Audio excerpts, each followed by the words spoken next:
Hello, everyone. Welcome to Adventures in Lollygagging. This is the good, the mad, and the unholy. I am Steven, your balladeer. It is great to be here tonight. These beautiful, wonderful, fantastic people with me always deal with a horrible, horrible joke at the start of every session. Tends to be very painful, brutal for them. That is why they are the patient posse, because they put up with me all the time. Say hi, patient posse. Hi, patient posse. Hi, patient posse. There we go. There we go. How are we all doing tonight? I'm feeling good. I Feeling don't care great, how you're man. doing. Let's jump into it. No, I want to talk more about me. So No, we're good. Last session. Oh, what did we do last session? We started with Arc 2, the very first episode, and the posse was charged with investigating the Caldwells, some wealthy ranchers nearby outside the town of Perseverance. So you all set out on a little trip through the desert. You guys are really getting to know this territory, going back and forth so much. You had some uneventful travel, following the road most of the time. Towards the point where you veered off the road, you found a dead man in a busted wagon. The wagon was ruined, broken to pieces. The dead man had his entrails strewn about the desert. Looking to salvage what you could, Sula began rifling through this dead man's pockets, and much to her shock and surprise, he spontaneously returned to life. There wasn't much time to talk to him to figure out what was going on before a creature inside the wagon awoke and attacked the posse. You easily dispatched this giant Gila monster. There was some really cool antics with some reloading sleeves. Vint was holding his entrails into his stomach as he was fighting and rolling away. You put down the monster. You spoke with Vint a little bit. He explained that he had a vision, a dream while he was dead. He saw John Blade in his dream. There was a cauldron of blood. I don't know if he actually explained the cauldron part, but he explained that John was there. Turns out John and Vint knew each other. John had saved his life at one point. With that bond, Vint decided to join up with you, and you continued on towards the Caldwell Ranch. When you reached the valley entrance to the ranch, you were met by several heavily armed gun hands that rode down, confronted you. When you said that you wished to speak to the Caldwells, they weren't inclined to help you out, but you talked your way in, and they escorted you the rest of the way to the ranch house. You were met by a older man wearing a white suit, white hair, long pulled back. He was sitting on his porch. He got up to speak with you and gave you a polite warning to watch your step before begrudgingly offering you all shelter for the night. John and Sula began to take the horses to the barn. Along the way, they met Petey, who is the stable boy, and Bandit, his little terrier pet dog. Vint and Purdy stayed on the porch while John and Sula took off, and they decided to have a little chat with Lazarus. They met his wife, Rosanna. Needless to say, that did not go well. Lovely woman. Purdy, how did you explain that it ended? I said that she was a lovely woman and her lemonade was delicious. Yeah, lemonade was delicious, and that she is the devil and that her baby is the devil, something like that. I mean, who's to say? There's a lot of words that were spoken. There was heat. These things happen, Yeah. Where I'm from. When it's that hot out. Where I'm from, saying you're the devil is like saying hi, It's, yeah. And what about Vint pulling his pistol on her? I don't know. He's crazy. I don't even know this guy. Must have been on something. Just that he really gets to you guys. Go straight to your head. So John and Sula returned to find Purdy and Vint yelling, threatening, before they came to their senses. they did have good reason to threaten. They saw a vision of a demon clawing its way outside of Rosanna's pregnant stomach. So there was cause to be alarmed. We're going to pick up a few minutes after that. Lazarus and Rosanna told you to leave. They were very upset with you. However, they did begrudgingly offer you shelter. So some of their ranch hands escorted you to the dog trot cabin nearby. Dog trot cabin is basically two cabins that are side by side with space in between, but they have a shared roof that allows air to flow in between, keeps them unified, but it keeps it a lot cooler. Both of the cabins are 2 stories, and the ranch hands take you to one side of the cabin that is apparently all of the bunks. There's several beds, a couple different rooms in the first floor. They take you up to the second floor, which is one large room with several different bunks. There's a few trunks and storage lockers for the hands that stay here, but right now it is currently empty. They told you that the other cabin has the kitchen, the dining area, things like that, but you are not to leave this top floor until someone comes to get you. You've basically been confined to quarters right now.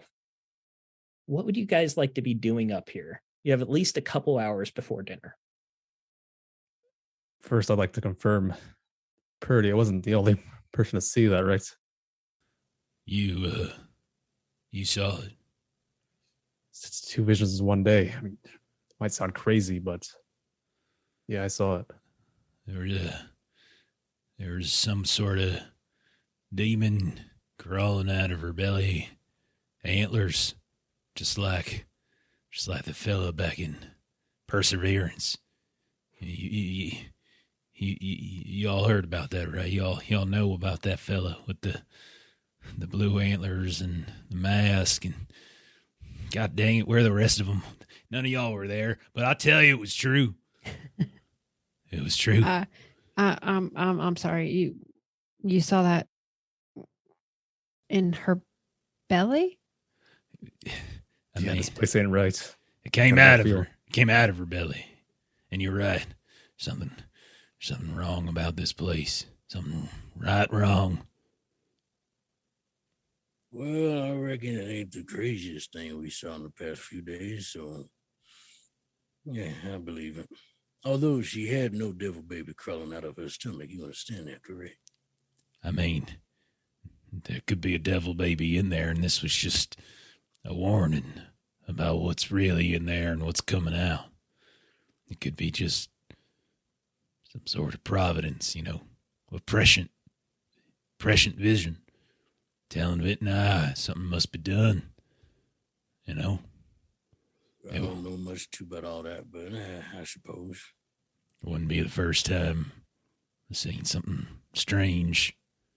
Powers of the universe telling me to do something nefarious. He's like breathing as he's feeling very, he's a little upset right now. And then the name, we're going to name that baby Zeke. I'm telling you, we're in the spider's web now. We don't want to be messing with old Zeke, y'all. You're a new company, but Zeke's the name of a demon I've been chasing, or he's been chasing me. And we've been chasing each other for the better part of my life at this point. You think it's coincidence that they're taunting me with that name, Zeke, and then we see a vision of some demon creature crawling out of her belly? And I mean, the whole reason we're here is because this damn ranch has something to do with evil. You saw what happened. You saw what happened at the homestead, Sula. You know these folks are doing something strange here. I can't argue with that. I believe there are more than one Zeke in the world, and they may not all be evil, but given everything that we've been seeing, I definitely think we should kind of looks around, not so much about our curfew for the evening, And Sula wants to see, like, is there like a window or something that kind of while this conversation is happening, she can kind of look out? Yes, there are 3 windows, one on each side that leads outside that looks outside the cabin. The wall that would be closest to the other side of the Mhm. dog trot cabin, that's just a solid wall. Solid wall, sure. So there are 3 they're rectangular windows, double wide. They actually don't have glass or anything like that. They do have shutters, but they're open right now, and then just a frame, along with some drapes that you can close. The drapes don't really block out a lot of sun, but they block out enough. Okay. I'll make use of the second story vantage point to see if I can gather any additional information about the layout or whereabouts or folks moving around. Yeah, so if you look out from where you are towards the center, this whole ranch is kind of laid out in a horseshoe kind of shape. The north side, there is the Caldwell house, the large ranch house with the wraparound porch. The porch goes all the way around, so no matter where you are during the day, there will always be some shade. Just past that is a garden that has assorted vegetables, things like that. It looks like the soil was imported because this isn't the dusty dirt that's surrounding everything else. There are a couple vegetables there, but mostly there's some sort of like flowery weed that's growing. Good 75% of the garden is dedicated to that. And just past the garden, there's a slaughterhouse, and that's the left side. Where you are, you're basically the center of this horseshoe. You're on the west side. So the left side to you, where you're looking left, that's the north. Looking to your right would be the south. And there is a large barn. It's got a couple stables in there, but mostly it's to keep hay and feed. And then just past the barn is the corral. And that's where your horses are right now. Henry would probably be in the barn, if not in the corral, depending on how he gets along with other animals.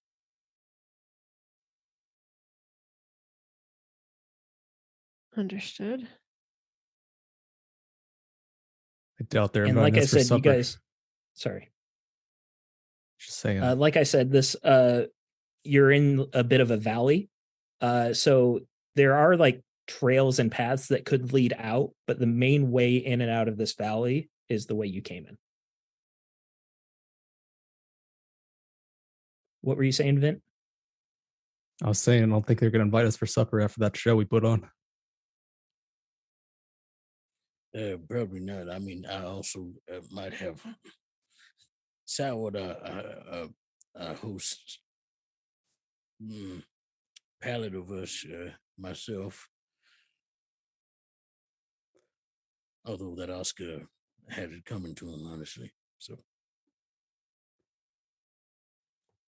I mean, we are somewhat outnumbered and outgunned here. And if there are certain demonic tendencies of this family, which I believe there are, and I think we might even be more outgunned than we realize. does that scare you, Father Purdy? Oh, yeah. Yeah, it does. Should scare all y'all. Well, I say let them bring the whole kingdom of hell with them. Be a good challenge, I should say. For what? Buffalo tramples over an ant. We don't call that a challenge for the ant. They just dead and splat like we'd be if hell opened up, made it to this here verse. I don't think any of us overcome that one. See, that's where you're wrong, Father Purdy. I'm no ant. I'm an elephant. Anyway. Hope so. Perhaps we should find a better tactical advantage if you are correct. And we are so outgunned, as you say. Oh, I believe from a stealth perspective,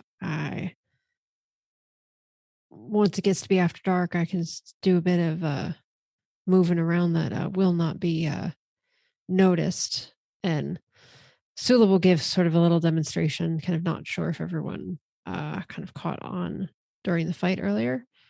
And so she'll, kind of take out one of her revolvers and kind of hold it out and walk, and you can kind of hear her boot as she's walking. And then she's going to pull the second revolver out, and you no longer hear any boot steps whatsoever. And then she'll put one back down again, and you start to hear boot prints again. Mighty fine trick you got there. Can't affect what people can see, but people cannot hear. Sounds good. We lay low till after supper. Move around in the dark. All right, wake me up if you need fighting. John sits down on one of the beds and just kind of leans back and pulls his hat above his in front of his face and just kind of instantly goes to sleep.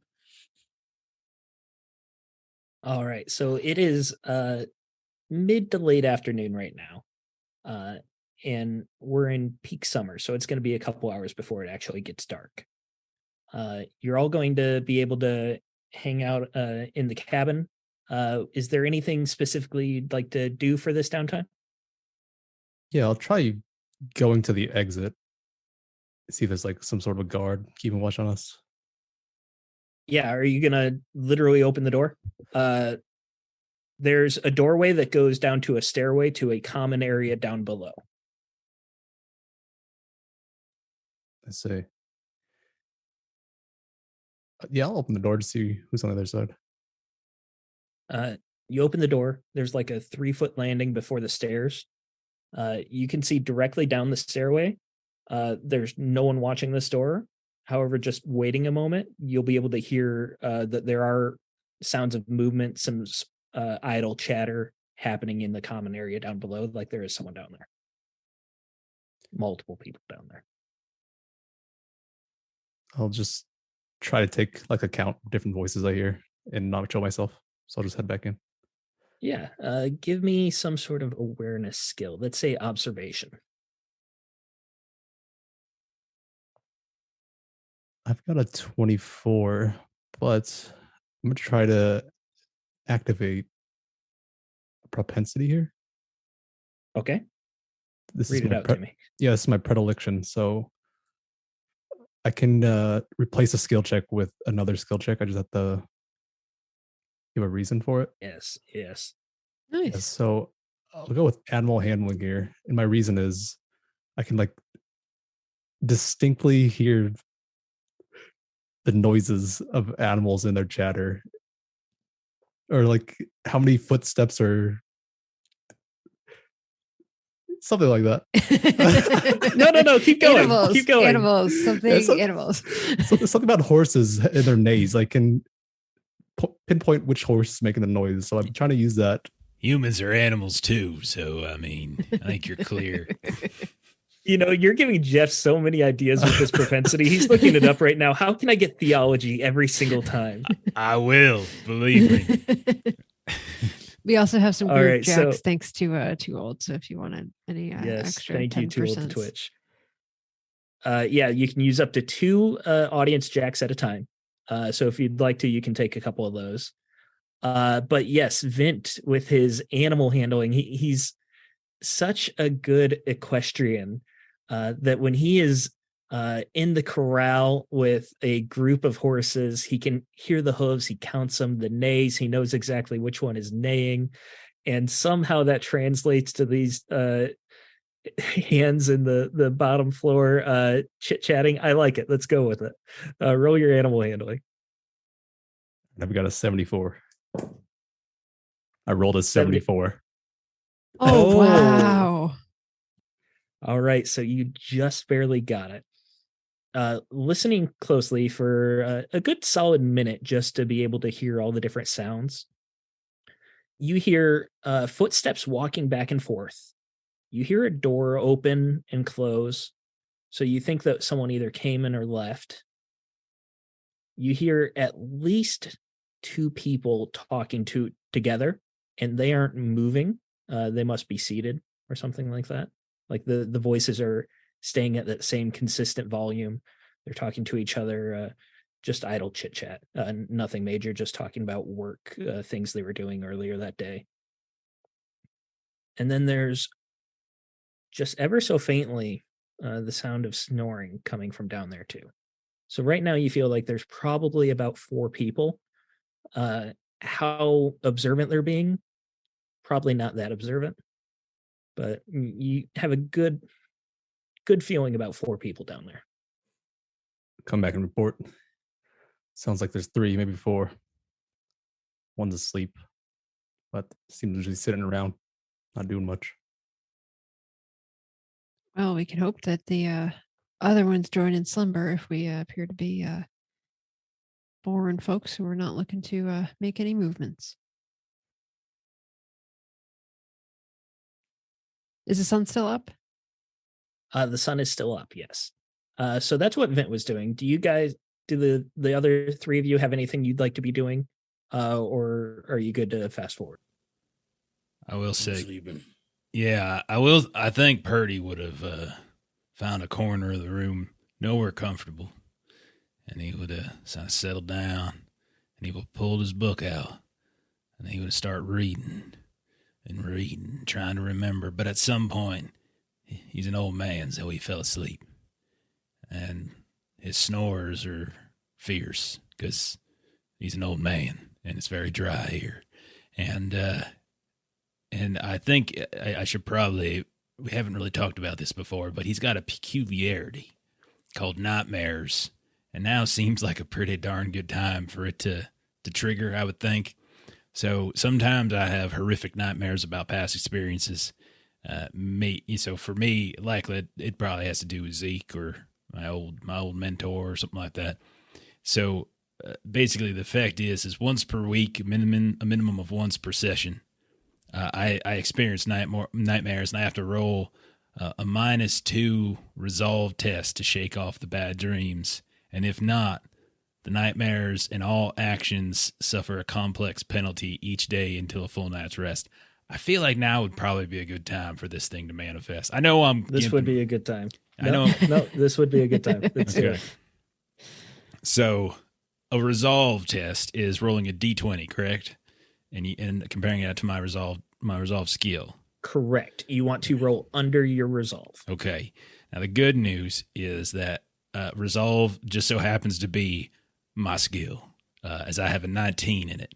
And so what I need to roll with that -2 penalty, I got to roll a 17 or under? That would be a 17, yes. So, I mean, this is just too easy. I rolled a 1, actually. Nat 1. Any other game you'd be depressed, but this is perfect. Nat 1. My Norse Foundry dice. I got my Norse Foundry dice too. Yeah. Deer antlers. Yeah. I love this.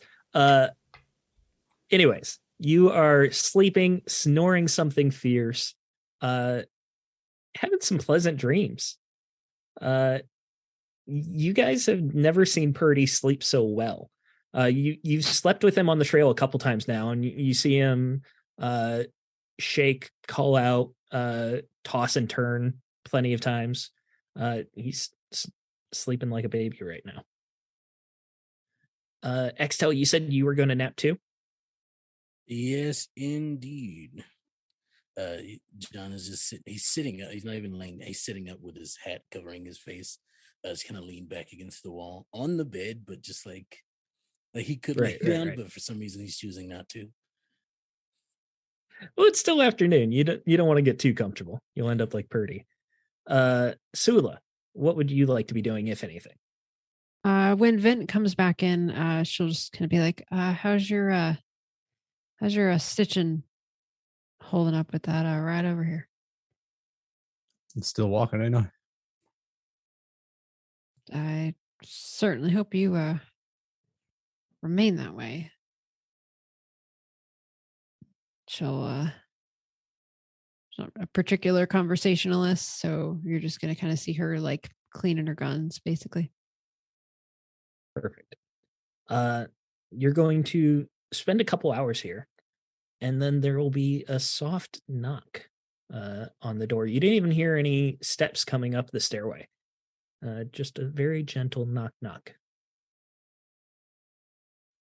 I'll answer. You open the door and you see little Petey. Petey is 11-year-old ish with just a giant head, just completely out of proportion for his tiny little body.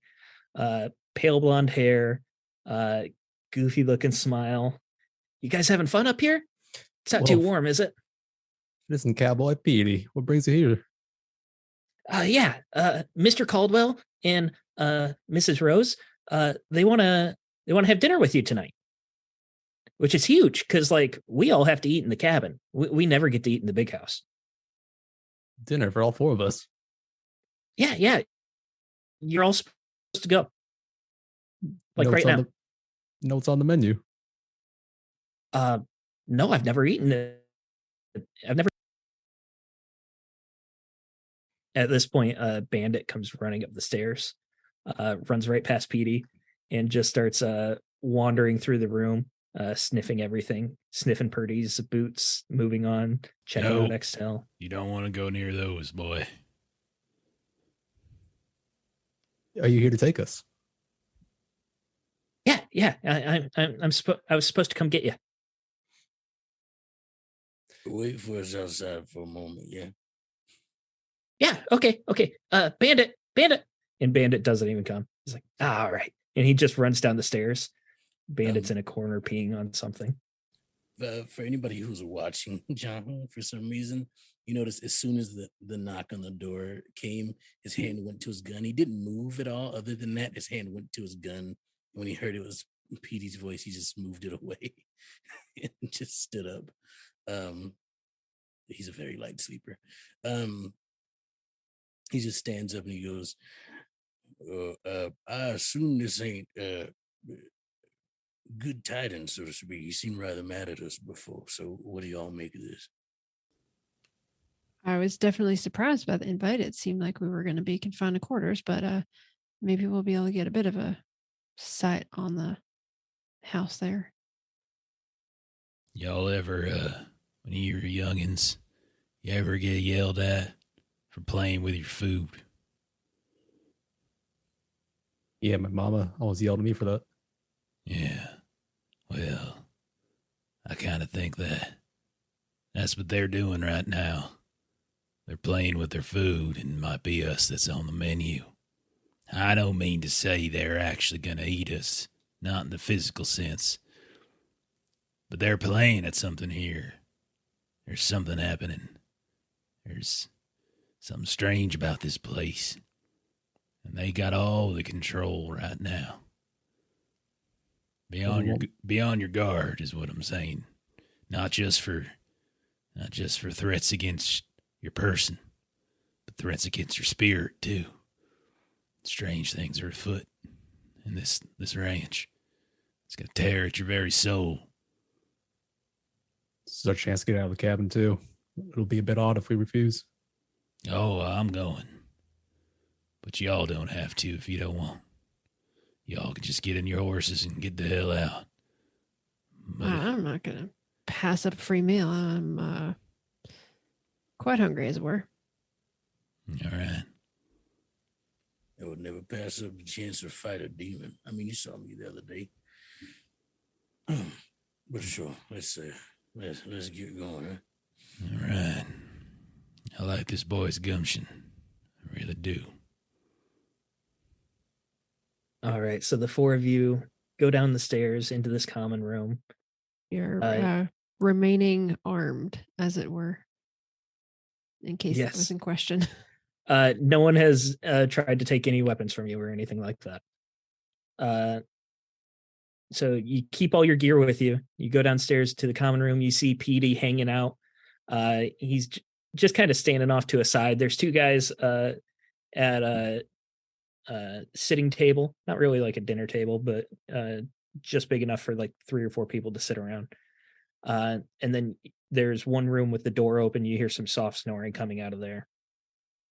Petey kind of lights up when you're down. Come on, guys, I'll take you. He goes and he opens the door leading out, And standing outside, just watching the door, you see that crooked Oscar. He's got that bent, twisted neck. He's got the burn going all the way around his neck. He's just scowling. As soon as that door opens, big old spit right onto the step. Let's get going, kid. Sula would All have right, I got him. like picked up Bandit when the door opened and just like handed Bandit over to Petey, and it's just like, you might want to work on some training or something with that one. If usually if you've got a animal, you want it to listen to you when you tell it to do things. Yeah. I tried giving him treats and stuff, but he still doesn't listen. It's not just a one time thing. It's like training is like a thing you got to do like a couple times a day, every day for like a few weeks. And just do one thing at a time, and then you do the next thing. It takes work. Oh, I mean, yeah, I can try. Maybe if Mr. Caldwell hires you, you can teach me. I feel like all the horses around here, there's got to be somebody that knows how to train an animal. But tell you what, maybe after dinner we can work on something simple. Oscar chimes in. Kid, quit your John. Lazarus ain't gonna hire these folk. They'll be lucky to last the night. Was He that supposed turns to around mean? and starts walking towards the house. John just smiles when he says that.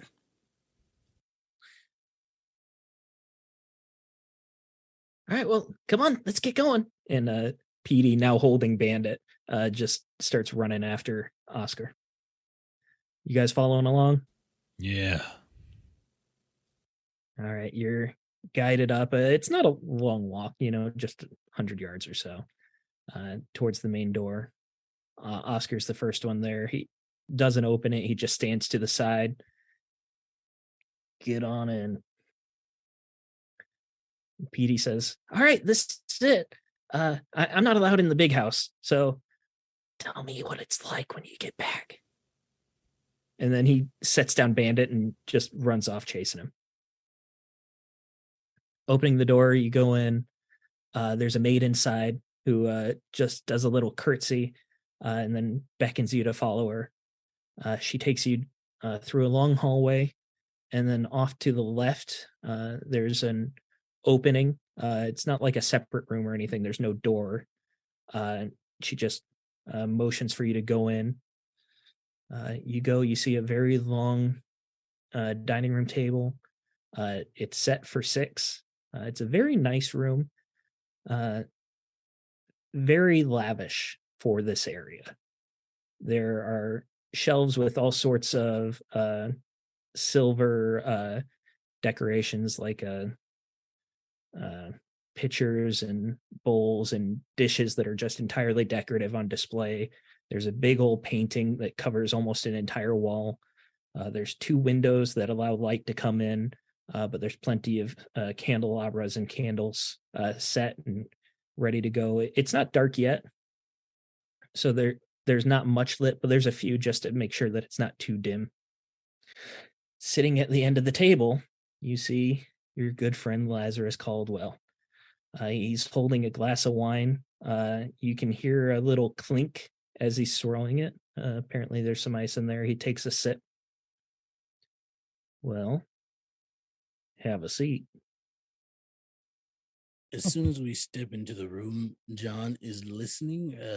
Essentially, if there's any like movement near any of the doors that will enter the room, as if it's trying to hear if there's any like guards in the house or people shuffling about. But Yeah. So there are 2 doors behind Lazarus that look to be, they swing both ways. Those probably go to the kitchen. And then the hallway, you pass several rooms along with a stairway that goes up to the 2nd floor.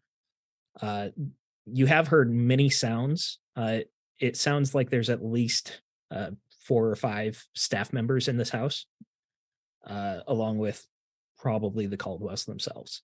So yeah, you hear lots of footprints or footsteps Most of them aren't like the heavy boots of a worker or a gun hand. It tends to be a much softer sole. Got it. Can Purdy be he's a little feeling a little sketch about this whole situation. And after the incident at the homestead, he's kind of just darting his eyes around the decoration, the walls, things like that, looking for any sort of subtle signs of or anything of religiosity or something, any kind of strange symbology, anything that might be kind of curious in some way that might. Yeah. Let's do an awareness skill. I know you wanted theology, but I'm not going to give it to you on this one. We can do deduction or observation. I will gladly take observation. That's all right. Go ahead and do that. And I'll do it straight. 67 is what I need because this is easy. Easy. 13. It's just 13. This game All right. loves me, man. It freaking loves me. How many jacks did you just earn? So I needed a 67. I rolled a 13. So that's 5. 5. Yeah, you're almost to max already. Yeah. Just starting out, This too. game loves me, man. And I love it. It's those Norse Foundry dice. That's what it is. Buddy. Yeah. So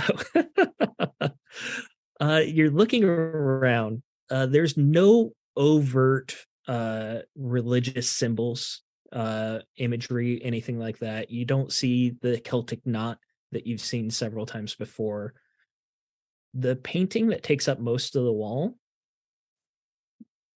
kind of catches your eye. It's painted to look like a Renaissance style painting, and it's a very dramatic scene.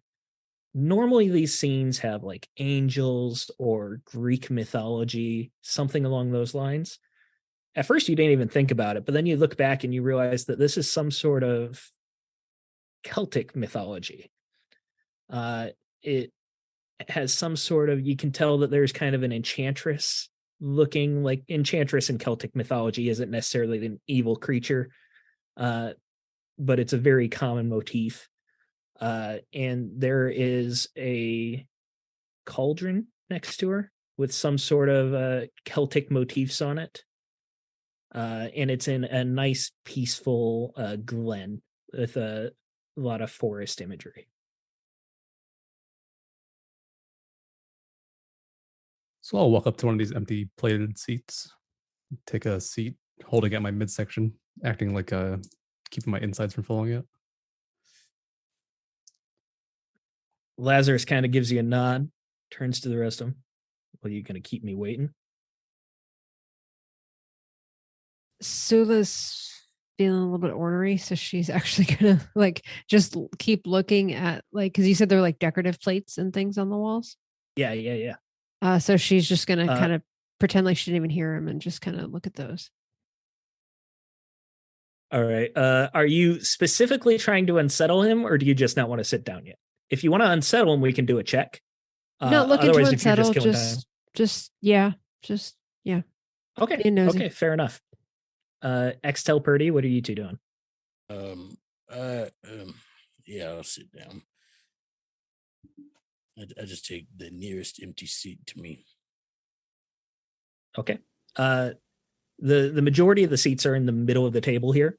And then he's on the end, and there's one seat that is obviously reserved for his wife, Rosanna. Purdy, are you sitting down?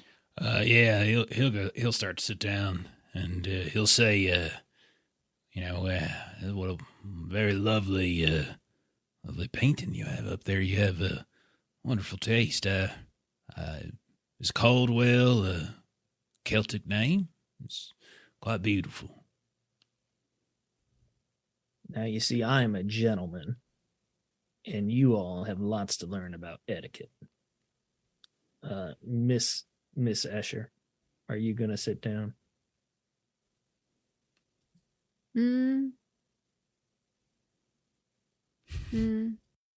She's just sort of like acting like she's looking at something. Now, you see, this might be the third time since I've met you that I've felt insulted or slighted.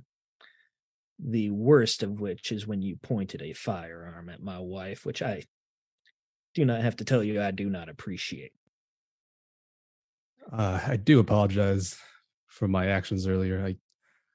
These folk just recently picked me off the ground and lost a lot of blood. I must have been seeing things. If I meant Well, any as offense, I said, I do I apologize. am a gentleman and I am willing to forgive, but I will require an apology to my wife. Of course, whenever she arrives. Is that understood? And he looks at Purdy. Of course. Rosanna, you can come in. And that swinging door opens and you see Rosanna come in. She's changed dresses.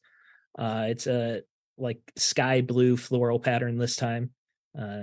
Like I said, she's a rather short, small woman. She's heavily pregnant. She's got hair that's so blonde that it's almost white. She'll come in and she'll do a little curtsy. When she enters, I'll stand up, help her to her seat, even pull it out for her. Lazarus also stands up, but when he sees you willing, he's willing to allow you the chance to do it. And she gives you a little curt smile and a nod. She sits down. Lazarus. Rosanna, I may have overreacted this earlier afternoon, and I do offer my sincerest apologies. Well, you did give me quite a fright. As I was telling Lazarus, I just wasn't seeing straight. Something hit me. Well, I do accept your apology. Thank you, sir. Now that Rosanna's come in Lazarus and sat down, looks at Purdy. Sula Yeah, go ahead. will make her way over to the table now. Okay. Purdy will offer his own apology. Madam, I am deeply sorry for causing you unstress and for the unkind things I said to you. As a man of the cloth and a man of somewhat advanced age, I have at times believed myself to be a conduit to powers and godly things, and sometimes I get away with myself. And I believed the heat and the extensive travel, coupled with my own megalomania, led me to say such horrible things. Please accept my apologies, humble as they are. Well, I didn't expect such vulgar language from a man of the cloth, as you say. It really took me by surprise. Yes, indeed. It will not happen again, I assure you. Well, thank you. I accept your apology. And she pats Lazarus on the hand. Well, I suppose you're all thirsty. He slaps his hand down on the table, and out comes a servant, some young girl, carrying a tray with a pitcher of wine and a pitcher of water. What'll it be? Wine for me. I love drinking a little bit. So it's been a minute since I've had some. Been only drinking water since I traveled, so I would never decline a drink. A man of taste. And he swirls his glass. Would you care with some ice? I find that the wine being cold makes it go down a little bit easier. Surely. I prefer mine a little bit warmer. Just a palate I've attained over my life around the road. And the servant pours you some wine and gives the rest of you whichever you prefer, whichever you decide as she goes around. Well, Lazarus begins. He settles back, takes another sip. I suppose we should talk about the real business that brings you to my ranch. I suppose You're we here on shall. behalf of, I would guess, Ignatius Freeman. You have the right of it, sir. He's become quite a thorn in my side. He would like to believe that he is He'd like to think he's just the governor of this whole territory. Downright tyrannical, if you ask me. And what other incidents have you and Mr. Ignatius Freeman found disagreement over? He thinks that he should get to decide what I do on my land. There won't be anyone that tells me what I can do on my land. Is there something you are attempting to do on the land that he finds untoward? He just kind of squints at you. I do what I like on my land. Of course you do. Just curious if there's something in particular that he was finding objectionable.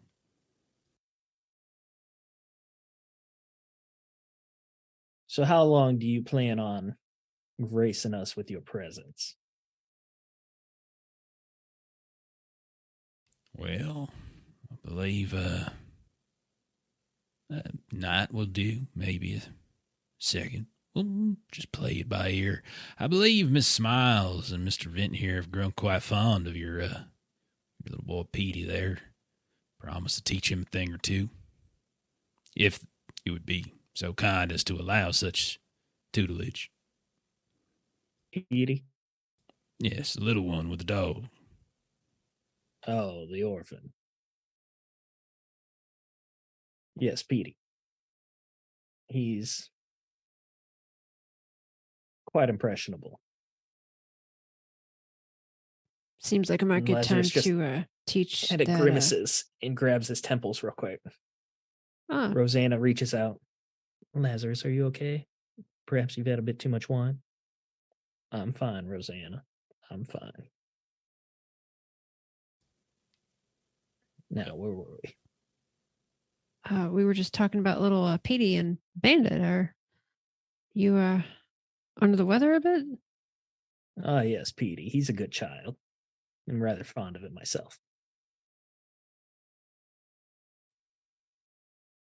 Now, Mr. Caldwell, I don't mean to speak out of turn, but I am not just a man of the cloth, but I have spent some time studying science as well. If you are suffering some sort of ailment, I would be happy to lend my healing services as well. Well, let's just say that you are speaking out of turn. Understood. I just felt it was the kind thing to offer, especially considering the kindness you have shown us. Which leads me to my next topic of discussion. I may be a gentleman, but my hospitality only goes so far. When I said, how long will you be gracing us with your presence? I will only offer you a roof this night. And if I see you on my land, not headed back towards where you came, I will not take kindly to that. I don't care to have people poking about. Understood, yeah. We just need a night to rest up. Rosanna kind of pats his hand. He doesn't mean to be rude or anything, but as we said, this is our land. And, well, we've had problems with Mr. Freeman sending people out here trying to tell us what to do, and we don't appreciate that. Oh, it's happened before, has it? Folks have been sent out here. You always speak out of turn, because it seems like you're doing this quite a bit tonight. Sir, I believe you are mistaken as to what the phrase out of turn means. This is open discussion, is it not? I'm saying that you need to stop asking so many questions. Well, this might be a very, very sad and quiet conversation over dinner then, if that was such the case. Seem odd for you to invite us over here for looking at our plates and not conversating. Well, let's just say I demanded an apology to my wife, and now that I have that, we can sit quietly. Oh, we certainly can. I do not believe that will be the case, however. He's just having a rough day. You understand it. The heat, it gets to you, and he manages so much. There's quite a bit happening. His age as well. As a fellow man of advanced age and clearly near death, I understand the body tends to weaken a bit, grow frail as time passes. So I understand and sympathize with you, sir. I'm only 42. And he does look like he's 60 something. Well, John audibly glanced at that. Excuse me, the wine must be getting to me. It's awfully good. I just had a little chuckle, I thought of something I remember from way back when. It's Rosanna chimes in. Food should be ready soon. That'll pick up his spirits. Ma'am, I'm sorry, I might have missed this conversation earlier, but how far along do you find yourself? Oh, I'm well into my third trimester. I could expect the baby any moment.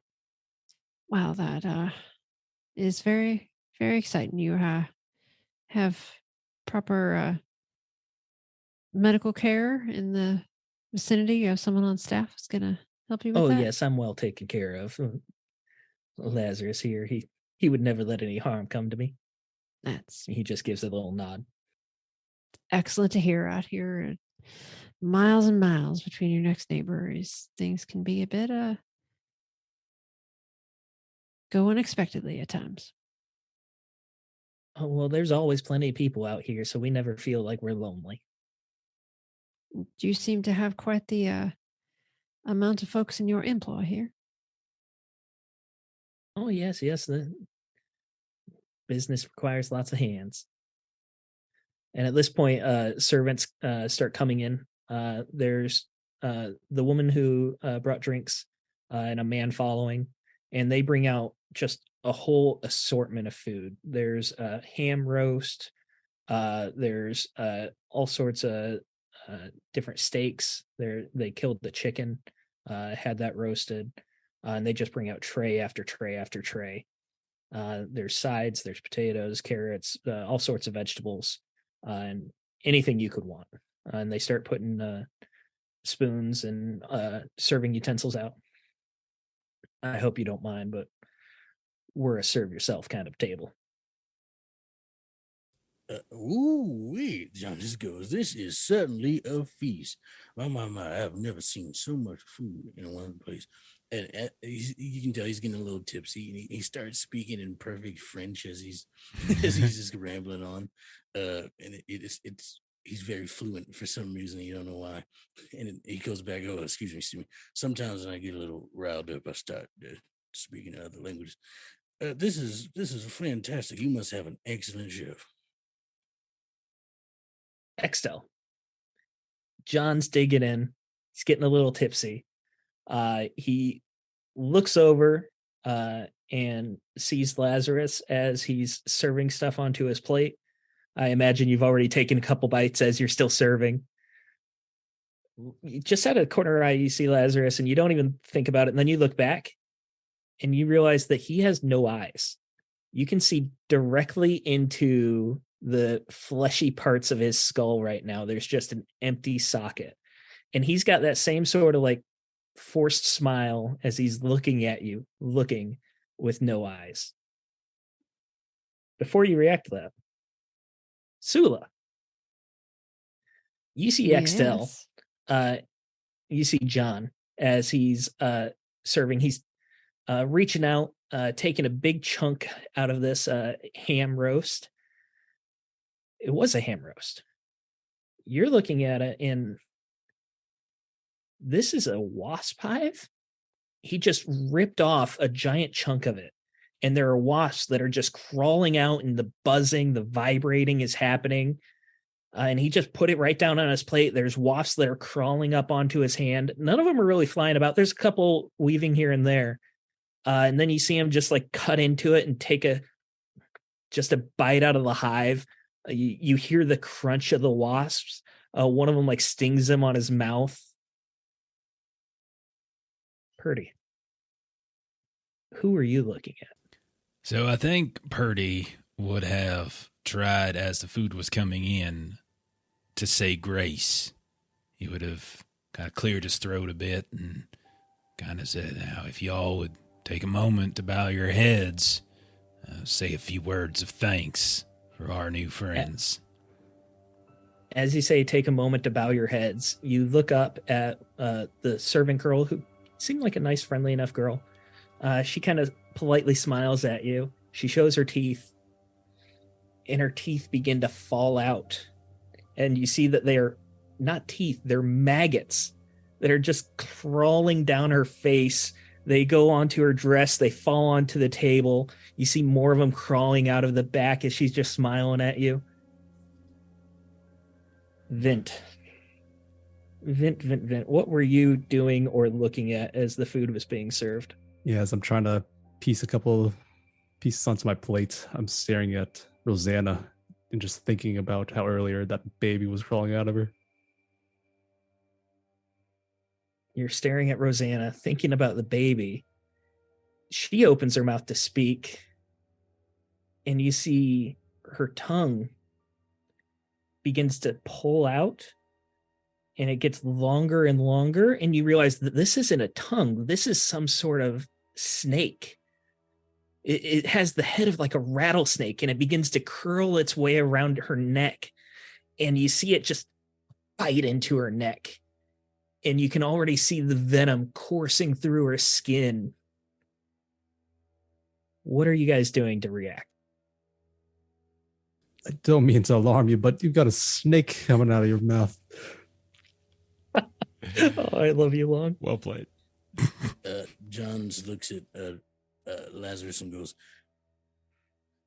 how long your eyes been missing? Sula, what are you doing? Sula looks over to John and very rudely just like smacks the food out of his hand that he's like about to like crunch on this like wasp nest. And she's just like, what are you doing? And she just like swats at it. It was eating that. And Purdy.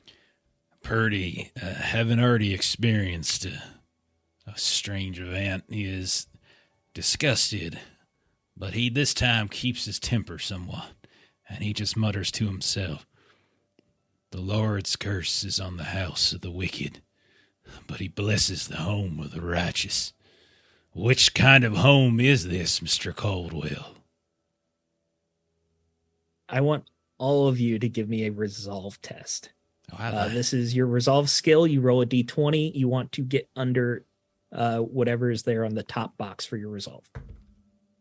I believe because of my footfalls of a legend, I get a +1 to all trait tests. Does that count as this?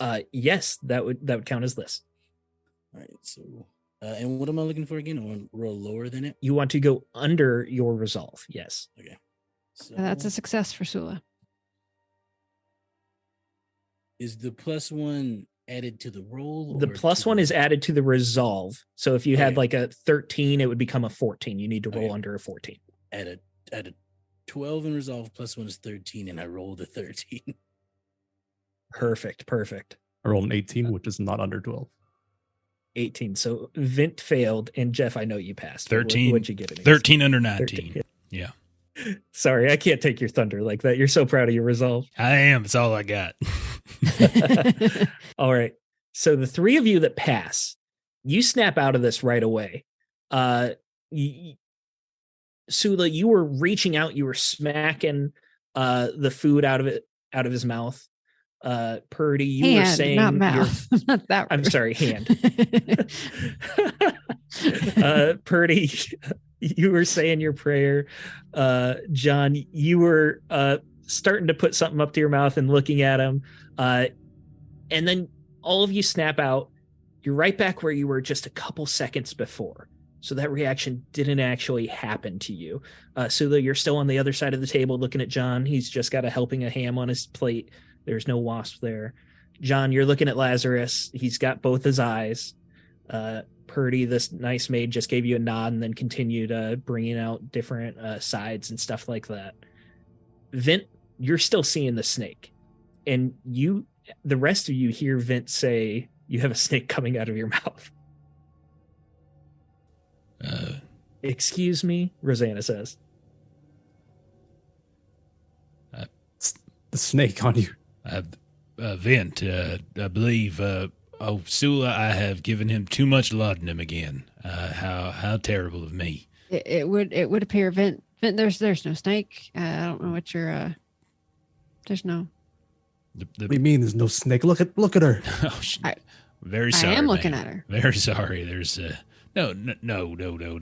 And Vent, if you are seeing serpents, I can assure you they are a blessed creature. There's nothing to concern you. I talk about snakes very frequently around Mr. Vent here, and he is very impressionable, as you might see, especially when he has much laudanum as we have affixed to him for the pain that he has suffered. Well said, John. Well, Is your friend here insulting my wife yet again? no, he is not. No, he is just very confused, is what he is. This snake, you see it pull its fangs out, venom sprays, and then it just bites again on a different side of her neck. I'm like rubbing my eyes, blinking twice to make sure I'm seeing that. You cannot see this. Vent, why don't you just go ahead and calm down, take a drink of water there, and practice those breathing exercises we talked about. Sula's going to get up from the table, and she's going to kind of walk over to Vin and be like, maybe it'd be a good idea if we get some fresh air, perhaps a little change of scenery. And she's just going to try to usher him back outside. Vin, are you going to go with her? Yeah, I'm going to stand up, but as I walk out, I'm not going to leave my eyes off of that snake. Sula, you're going to take him with you, just like trying to gently pull him. And you look back at Rosanna one more time, Sula, and you see what appears to be a snake bite on her neck. And I'm going to try to get the eye of either John or Purdy. And just sort of Shouldn't like be hard. Everyone's looking at you at this point. wide-eyed look at them and, just kind of like that towards her and then kind of usher Vin outside. I very obviously just like, Hmm? look. Like, there's nothing discreet about it. I'm just kind of like, I just look at them and I'm like, trying to see whatever this is. Sula and Vin, you go into the hallway. You can see that Oscar is still right outside the front door. You can see the front door from here. He's just sitting on one of the rocking chairs waiting. And then you hear coming from this dining room, because there's no door closing, separating it from the hallway. You hear Lazarus. Perhaps we expected too much from the four of you. Maybe we should end this dinner early. Yeah, if you say so. It is your house. Do you mind if I take this plate to go? Go ahead. It is your plate. I will leave it in the quarters for your staff. Just get out of my house. All right. Come on, Father Purdy. Let's go see what old Vent is getting up to now. Purdy, eyes will linger on Rosanna, see if he sees anything. And then he will look back towards that painting. And he will look at her. And he will say, are you the one with Celtic ancestry? Madam.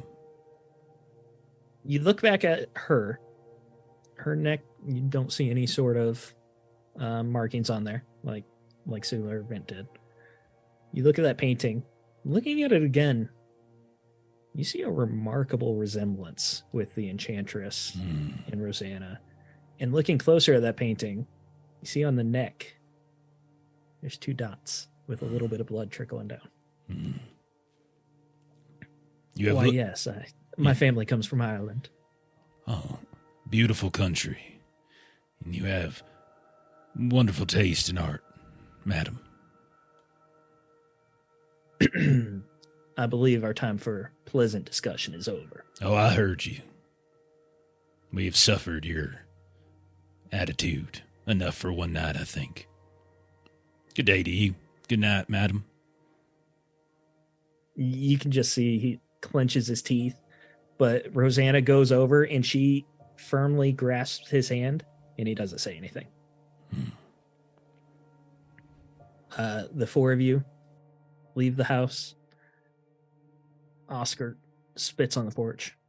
Well, that was a short dinner. As short as your life might be.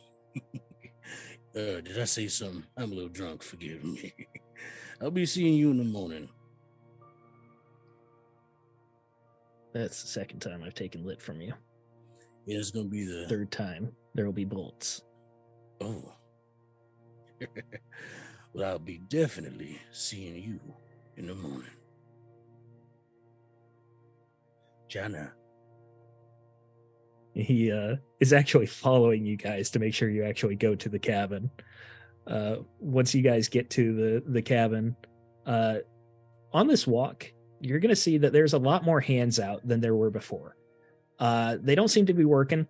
They're just kind of milling about. A lot of eyes are falling on you as you're walking towards the cabin. Once you get to the common area, Oscar doesn't go in.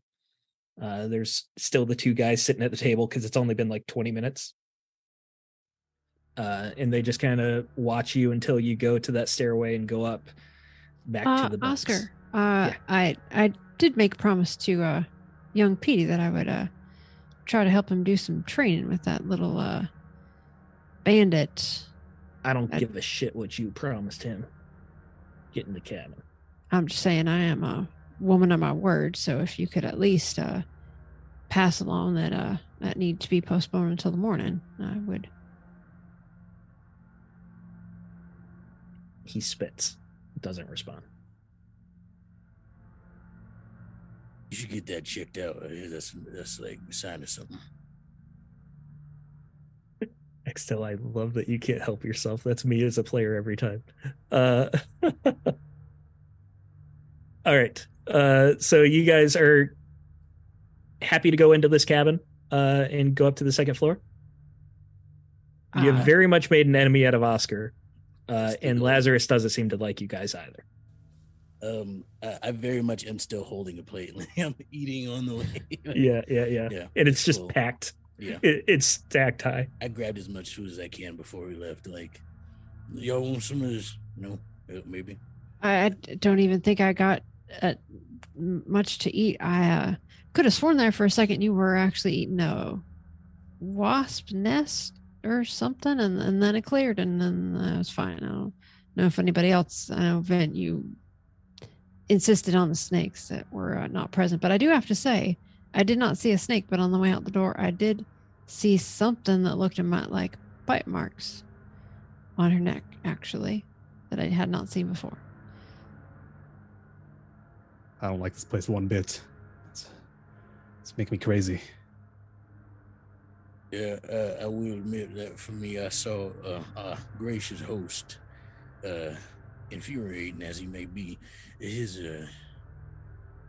eyes were gone. Nothing but empty black pits as he smiled at me. That smile he does. This place is quite sinister, I will say.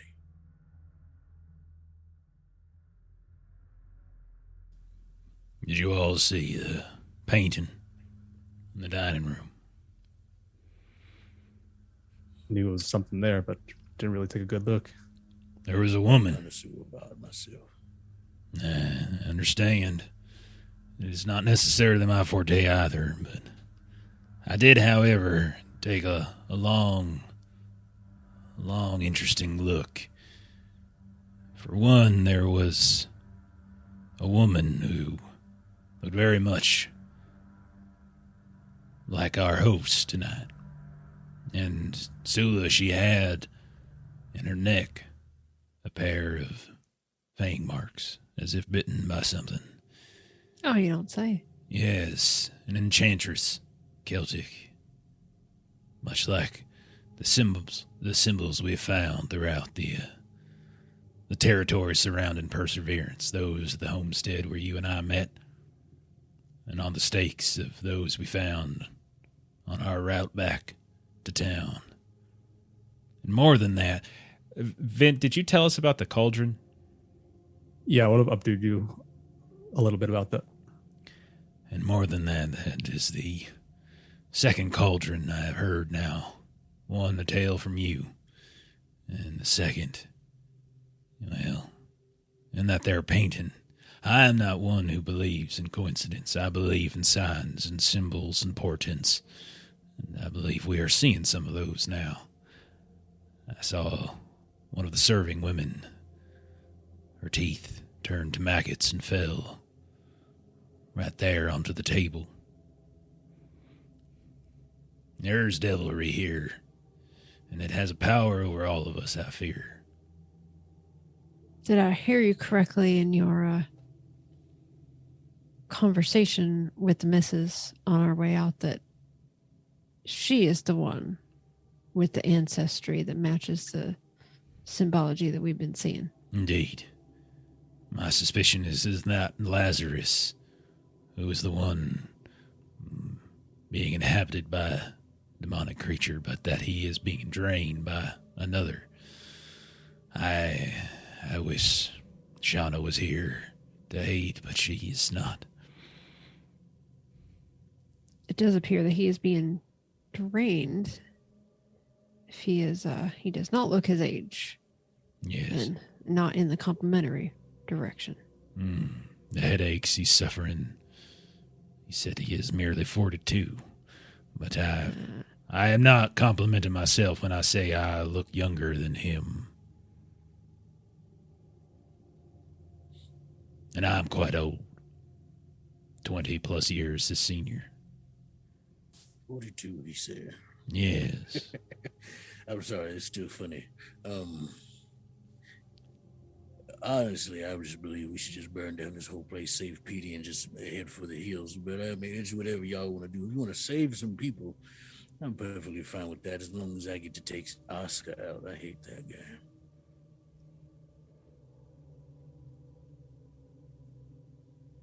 So if I'm remembering what we had heard before, that there were a lot more hands around here than would seem to be needed. Yeah, so you've seen a lot of, let's say, work hands. You know, like they all have pistols and everything. It's part of standard cowboy gear because you never know when you'll come across a rattlesnake or something like that. So almost everyone has a pistol. But you can definitely see that some are a bit more heavily armed than others. They carry 2 pistols, they carry rifles. And then you can always tell when someone knows how to use it. Like they've got something a little more customized. They've got a belt hanging a very specific way because that's the way they like to draw. Especially you, so that you would catch on to those details. Mm-hmm. So you can see that there's a outside good of- divide between. Sorry, go ahead. Oh no.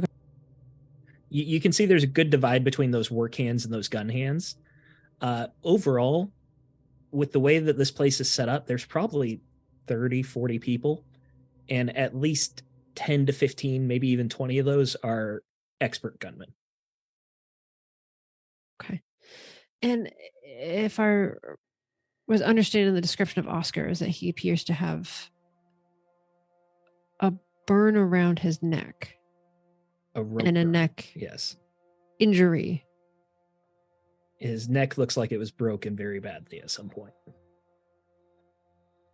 And Purdy was seeing a woman seem to have maggots coming out of her mouth.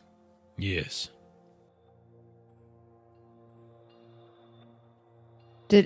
Have we seen anyone else have any kind of injury or scar or anything else of that sort? Are you asking the group or are you asking me? All of the above. I don't recall. As far as I've described, Oscar's the clear contender for most injured. A lot of those hands, both work hands and gun hands, they'll have various sorts of scars. A couple of them are missing a finger or two. Some of them have face scars. You know, just injuries did not heal cleanly back in this time period. Sure. For the most part, there's nothing that's really truly defining other than Oscar's neck.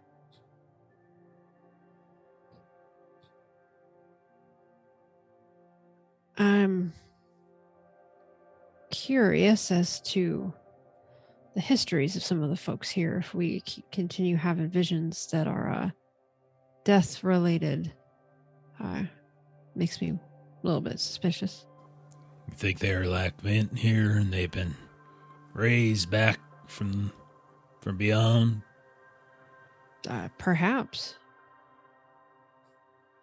Well, there's only one way to find out.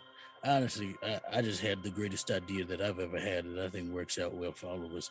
How about we do this? You can tell John is very excited about this as he speaks about it. He's like, how about we have to leave in the morning, correct? I could gain us a little bit of time if you want by causing a distraction, if you will. Something that'll probably make almost everyone in this place gather in one place. That would be useful. I have concerns. One, I am not confident that they are going to let us make it to morning. Two, True. there are a significant number more than us, and while I have powers of some kind, I cannot smite down 40 men and women carrying guns that know how to use them. And then three, if we were to distract them, to what end? Escape? Or are we trying to learn something new? And if so, how and what? I figured that you bunch being smarter than I probably would figure that part out on your own. I'm not quite sure. I just really want to fight Oscar. If I'm being honest. I could do it tonight too. We're going to say, this isn't exactly right, but we're going to say it's been about a half hour or so since this dinner happened.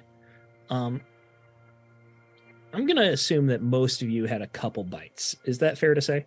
I ate a lot, yeah. Yeah.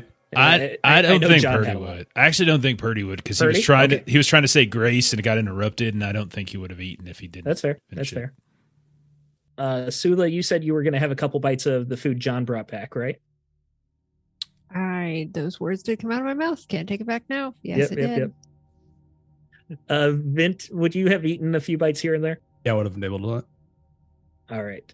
I need the three of you to give me physique tests. Jeff is so happy about this, sneaking out of this A one. lot of armor. Extel, this is John had a lot, so this is going to be I've been grueling nine. for him. I have a 19 in physique, which the plus Okay. one to all trait test makes it a 20. So Wow. We're going to give it a -2. Grueling is -20. We'll consider it minus. That'd be -4 then. All right, so that's going to be a -4, but you get your +1. So whatever Okay. your physique is, -3. Sula failed. That is an Sula 18 over 14. You're giving us a Ooh. -4 on these? No, just John because he ate so much. Okay. For Sula and Vint, it's going to be a straight physique. I got a 4 on the die. And this is a Hey, nice D20 job. one, right? Oh wait, Yeah. no, yeah, that's a 4. Yeah. That was a 1 for a second. Yeah.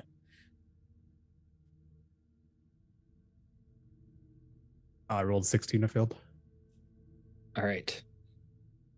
John, you had so much, but you have an iron stomach. That's what I do.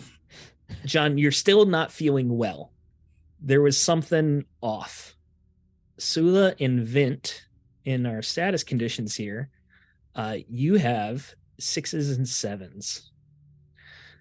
You're sick. You have it bad. You can feel it working its way through your body. It hurts just to breathe, much less move. All physique, reflex, and resolve tests are going to be at grueling difficulty. You only have 1 level. So it's just going to be the -2. -20, I'm sorry. It's going to be -20 for all the tests.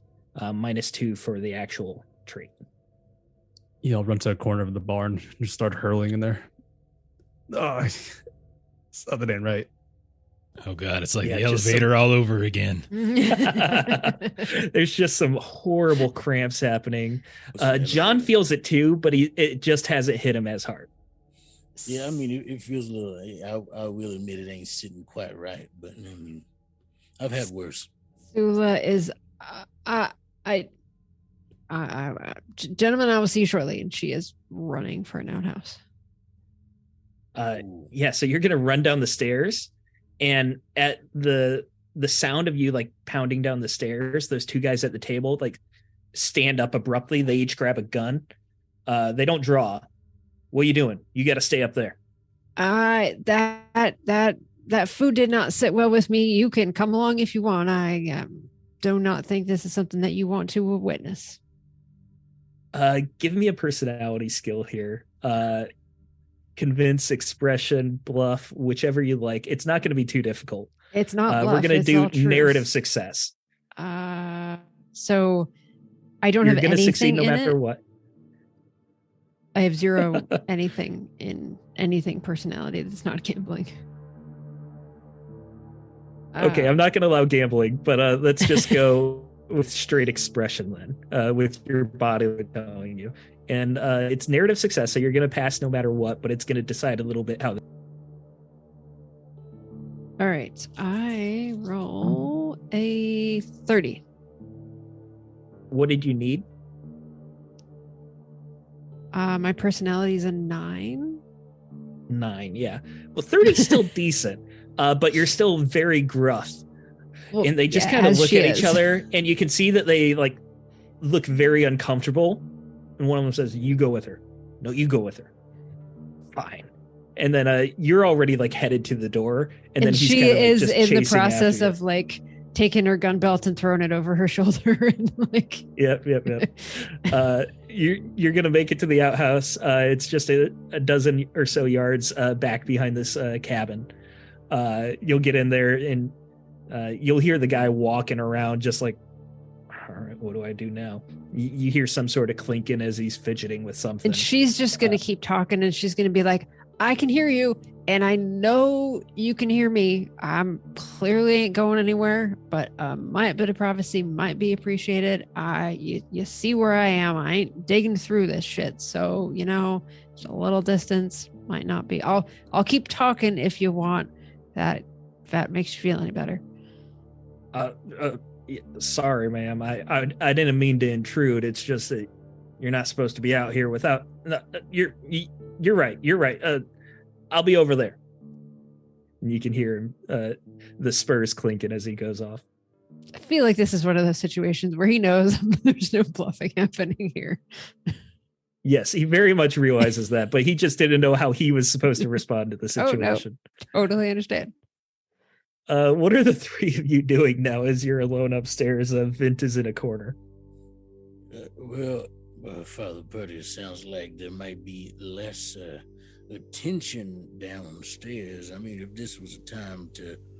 there was ever a time to snoop, this might be it. I agree with you. I'm sad that it is at the expense of our dear friends. Well, she is sacrificing for the betterment of the group. And I guess you're staying. No, I'm good to go. Just Okay. need to do that with my sister. Yep. Okay. You sure? If you feel like it's coming back up, just hold it in as long as you can. Exactly. Right. That's what I do. No, but we've got a stride of good luck here. Well, if some of us do. But yes, now would be a good time, I think, if we wanted to snoop around. All right, so what is your plan here? Are you just going down the stairs? I'm following John. I'm behind him the whole way. For the first time in forever, John's gonna try to be sneaky. He's gonna try to creep down the stairs and peer to see if there's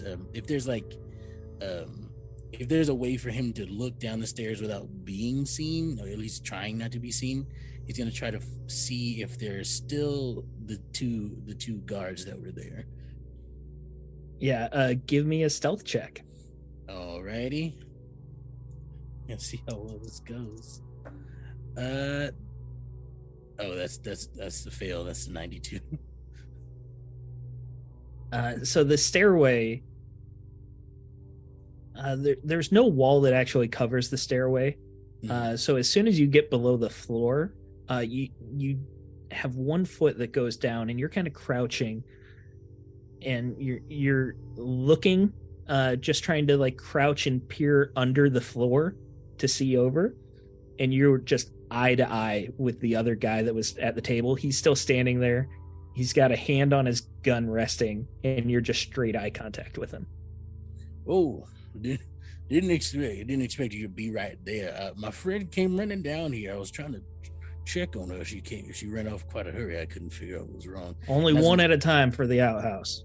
As I'm saying this, I'm walking down the stairs, and I'm just like, hey, you got to stay up there. You got to stay up there. I'm just very confused because my other friend up there is up there, buffing up a storm. It's getting pretty nasty up there. Do you have any? I'm just getting closer and closer to him.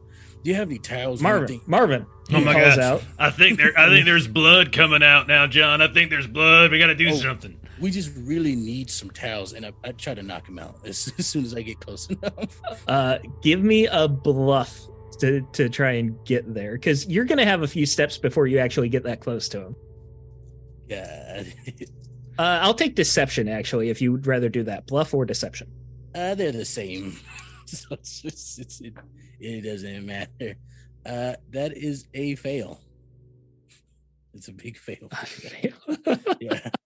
I love how confident you are, and your dice are not backing you up. Yeah, this guy starts calling out, Marvin, and out of the one of the bedrooms where you heard the snoring previously, a guy comes up. He's rubbing his eyes, and he pulls out he had a shotgun, and he pulls up. What's going on? The other guy that was in the center of the room is just backing up, and he's got his pistol out now. You got to go back up there, like I said, one at a time. There's a lot of vomit up there. I'm just telling you, I need a towel. I don't give a shit what's up there. You go up there right now. You want to smell it? I'm just saying it'll seep down here eventually. Can Purdy hop in on like he could be on the stairs and like kind of shout down? Yeah, as well? yeah. Fellas, he is very, very sick. We found him in the desert on the way here. Terrible wound. His intestines were coming out. Now he's vomiting. We need towels. We need hot water. We need whatever medicine y'all have here, please. I'm deathly afraid that he might not survive the night. Please help us.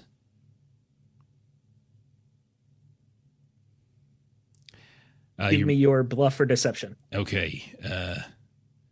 Excellent. Let's see. Not necessarily his. He's not used to lying. I will go ahead and use some of my stuff from before. I'll use all 5 to make it a 64 I need. Okay. 46. 46. So you got 1 jack back, right? Okay. Yeah. All right. Hold on, old man. The guy puts his pistol back, and Marvin with the shotgun is still watching. Mm-hmm. But the guy in the center of the room, he runs over to the side of the room, opens up a cabinet and grabs like a wash basin out, and he fumbles through and he grabs a couple towels or something like that, throws them in there. He goes over to John. All right, take these back up to him. We'll go see if we can get you medicine, but you got to stay up there. All right, yeah, surely we will. Yeah, of course. Are you taking them? Or you said you wanted to punch him earlier. This would be your chance right now. He's right next to you. As soon as he gets close, I'm just going to... There is a guy with a shotgun still looking at you, though. I just want to say that. I'm going to do something wild here. I'm going to try to do like a grab a choke and then a kick behind me. Okay, like a grapple. Yeah, like I'm just grabbing his neck and then kicking at the same time. The shotgun guy behind me.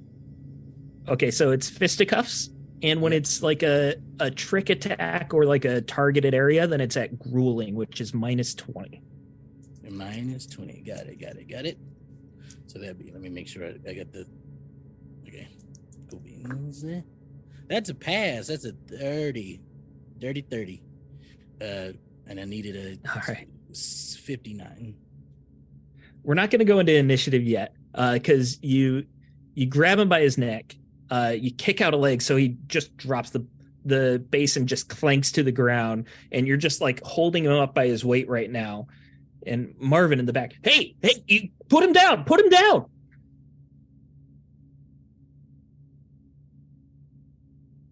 I keep choking him. You keep choking him. I Okay. actually try to turn him around and get him in a chokehold. Purdy, what are you doing as this is happening? Purdy will try to be mediator. Gentlemen, there's no need for such violence. Sir, put the shotgun down. You're making my friend very nervous. He drank a significant amount of alcohol tonight at dinner with your boss. Please, shotgun down. We can put the man down. We can come to a conversation. Let's just stop this senseless violence. I ain't putting my shotgun down. You got to go back up. Put Roscoe down. I'll tell you what. You put your shotgun down, and we will go back up. You have my word as a man of God. Vint, what are you doing? Something in my eye, but no, I will see how this plays out. All right, so you're still upstairs right now. I'm committed. We're going for But it. I'll have my I'm trying to gun help. ready. I'm trying to help. All right, Jeff, I'm gonna need a convince. Maybe a ingratiate. Let's go with ingratiate. So I do have, I don't know if this is how this would possibly work, but I do have the peculiarity mediator. I am unnaturally calm, rarely losing my temper, and people trust my sense of fairness. So I don't really think it applies mechanically, but I think flavor-wise it does. But you can make quick cultural correlations between different societies and find common ground. It ends up being like a scholar test. It doesn't really I'm not sure if that really makes any sense here, but I wasn't sure. So I just wanted to mention it because I've never mentioned it before. How about, can I do logic? I'm just being logical. Like you put this down, you put... Where was the mediator from? Mediator, peculiarity it's a you said, peculiarity, but I think it's meant to be more like formal mediation. maybe like because it's reduce scholar penalties, one increment for all interactions up to none, but that doesn't really fit like with what scholar cultures doesn't make sense here. So I'll give you plus 10%. Okay, I think that's fair. Okay. Could I use my expression, which is like oratory or logic or something like that? I really wanted an ingratiate, but I'll give you an expression because Okay. you're using your body language to try and show you're calm, you're trustworthy. Expression also covers speech making and oratory, just so you know. Oh, well, there We you just go. still have some group if needed. If it's expression, I'm good to go. 16 under 74.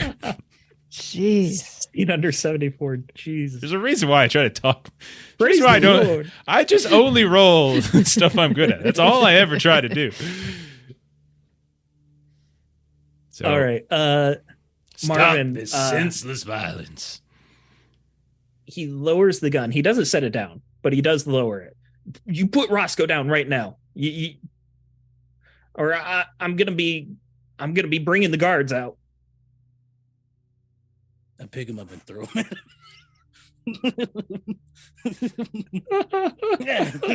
All right, we are definitely going into initiative now. I'm committed, I'm telling you. No, you're good. You're good. I love it. You put him down. We're gonna do a D10 plus your initiative score is our All right. initiative here. Alrighty. Where are you, D10? I just rolled you. Oh, still in the thing. Ooh.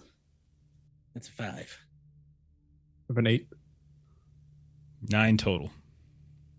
Don't forget to add your initiative score if you roll the D10.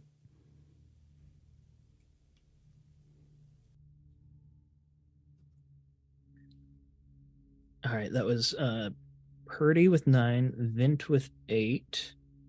And then our guys here, I think they're all right. What is your reflex, John? It's going to be your tiebreaker here. It is a 15.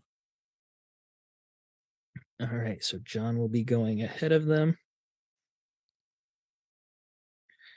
All right, we got Purdy, Vint, John, Marvin, Roscoe. John, we're gonna say that you're in the process of throwing right now, but that's what's triggering our initiative. Purdy, you're gonna get to do something while he's throwing him. What are you doing? Oh God. Is he already in the process of throwing him, or are you going to make him roll? Yeah, he said he's throwing him, so we're gonna say that like his action. It's still gonna come up before the other guys, so his action will be to throw him. All right. Then, if that's the case, I will continue my litany. Violence is not the answer, except in some situations. Those situations being when faced with unnamed and unspeakable devilry that stalks us in the night and poisons the very food that we consume and causes our eyes and our senses to be taken from us. You two here, fellows, you here are those that are ushering this devilry into the world, and I will not stand for it. My friends will not stand for it. So I'm going to try to do inspiring sermon. So it's an expression test. I will burn 3 of my well-earned jacks to just try to crush this. All right. Okay, that's a 74 under 94. So that's a 2. That's 2 back. So I will You get 2 back. So that means is I will use, and because it's an expression test, I get an extra. I get an extra one of those. So I because of books, words, and traditions. Your neck. Mm-hmm. So I roll expression. My target gains +5. Extra jacks can be spent. Okay, so I got 3 extra jacks to spend. I will give John 10% on his next. No. I give John 15% on his next test. I don't give anything to Vint. Giving it all to John. Okay. Vint, you're still upstairs. We're going to say you heard this entire conversation happening, though. Like the door's open. You're just a couple feet away, but you can't see anything. What are you doing? You said we're on the second story, right? Yeah, Purdy's about halfway down. John is on the first floor, and you're on the second floor. If there's room, I'll just rush down the stairs. Yeah, you'll be able to. You'll be able to get about to right next to John if that's what you want. You wouldn't be able to get all the way across the common room. Yeah, that's fine. I'll just go make it Okay. down here to get in combat. That's just a partial action. Then you can still do your primary action, like if you want to attack or do anything like that. If I'm in melee, I'll just The only person you'd be able to punch would be the one that John is holding up right now. Okay, I'll give him a little whack before he gets tossed. Or he gets thrown. I love it. All right. And remember, you're at minus 20% because of 6s and 7s. Oh. That's not good. All right. That's going to be every physical, reflex, and resolve, I think it was. I'll spend a grit here to get +10. Okay. So I'm at there are audience dice too if you'd like to. You can use up to 2 audience dice. All right. I'll just try it here with 28. Okay. I got a 10. Hey, Nice. so So you got a confident. jack. You get to your melee is your damage bonus, which is on the bottom right of that first page. And if you want, you can spend that jack to get an extra +1, or you can float the jack down the river to save for, getting better rolls next time. All right. I'll spend the jack for bonus, so I'll do 2 total. 2 total. All right. Yeah. describe how you're punching this guy as he's being restrained by John. Yeah, so I push Purdy out of the way so I can get down the stairs. Enough of your servo. I'm still Purdy sickly. rolls down the last few steps. Purdy falls, breaks his hip, dies. Oh no. Try to hold this barf down while walking down the stairs. And then I just cock back my fist while John is holding this man. Just straight sucker punch him in the mouth. Yeah, you get a nice solid hit on him. His jaw, you hear a crack. He's still up and everything, but you really just nailed him. And that brings us to John. I think I heard that was Vince preparing a hurl attack for next round. Hurl attack. That's what I heard. That's great. That's Damage great. coming up. Yeah. Yep. It does lucidity damage. I did that in instead. Arc 1. I had people vomiting. Yeah. John, so you are throwing right now. Yes, Let's call this an athletics rather than fisticuffs. Now I believe I have a +1 jack, I believe, to the is it a permanent one? For athletics, if you've got that +1 there, that's a knack. So if you get a success, you automatically get 1 jack, but you have to get the success. Got it. All right, come on. Oh no. You got +15 from Purdy. no. Don't Oh, forget. okay. No, then okay. Because I was looking, it's a 70. I rolled a 71, right? But it was So plus you needed an plus 85 20. because of Purdy. Yeah. Plus All right, 15. so you actually got a jack. You got a second jack from your knack. So that's 2 jacks. And you're throwing this guy. What's your damage bonus? 3. 3. Okay. So he's going to take the 3 damage. And he's going to, you got a success. So you're going to hit the other guy with him too. So I'm going to give him difficulty on his next check. What would you like to do with those 2 jacks? Would you like to use them for extra damage or would you Yes, like both to of float them. them down the river? Yeah, both of them for extra right. damage. If you use them for extra damage, Roscoe here has been thrown across the room and he's going to hit his head on the table. You throw him over the table. His head hits it. You hear a crack as it hits and he goes towards Marvin's feet. Marvin is like hit and bowled over a little bit. He's still standing, but he lost his footing. Roscoe is limp on the floor. Woo! This is quite a ride. All right. Come on. And that's what Marvin is raising his shotgun to shoot at you, John. We'll see how this goes. Understandable. These guys really aren't too tough, but they're tough enough. So he's going to hit you with the shotgun. All right. Fun. And do I soak some of this damage with my gumption? Or? Yes. Okay. So he's going to be doing a 9 vitality damage here. Ooh, nice. As this shotgun, the pellets just graze they just splatter your entire torso. Very big bang. So you're going to hear this from the outhouse, so you can roll initiative now. John, your gumption is what you soak it by. So the 9 minus your gumption. And then those boxes on the bottom of the sheet, the boxes with the guns, you want to fill in however many's left. Got it. So how much damage are you taking then? 5. 5. All right, so that's going to put you into whooped, which means every skill test from here on, you're going to get minus 5%. That tickles. That tickles. Sula, what'd you get for initiative? 14. I have a +4 and I rolled a 10. Wow, nice job. I got to put you way up here at the top.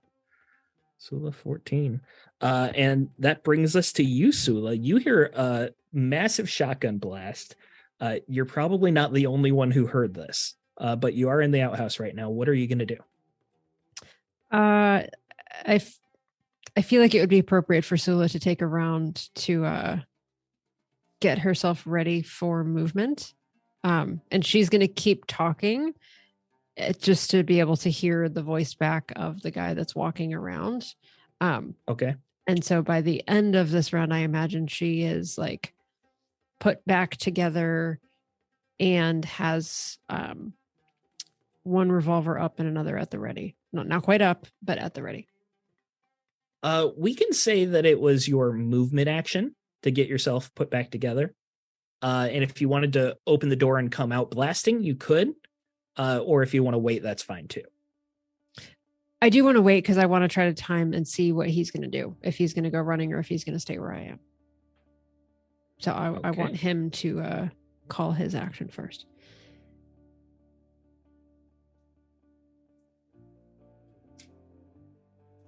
All right. So that brings us to Purdy then. What are you doing as John just got blasted by a shotgun? Purdy will continue to sermonize despite the rudeness of Vint, whose life he saved, but whatever. He will say. Which one's left? Which one's left alive down there? Marvin. Listen, Marvin, your friend has fallen, as all will, all who harbor the devil, for we are the righteous, and we will strike you down. So I'm just going to continue with inspiring sermon to try to get John and Vint to be excited. I'm going to spend the last of my jacks to bump up my expression for this. See if I can give them better bonuses.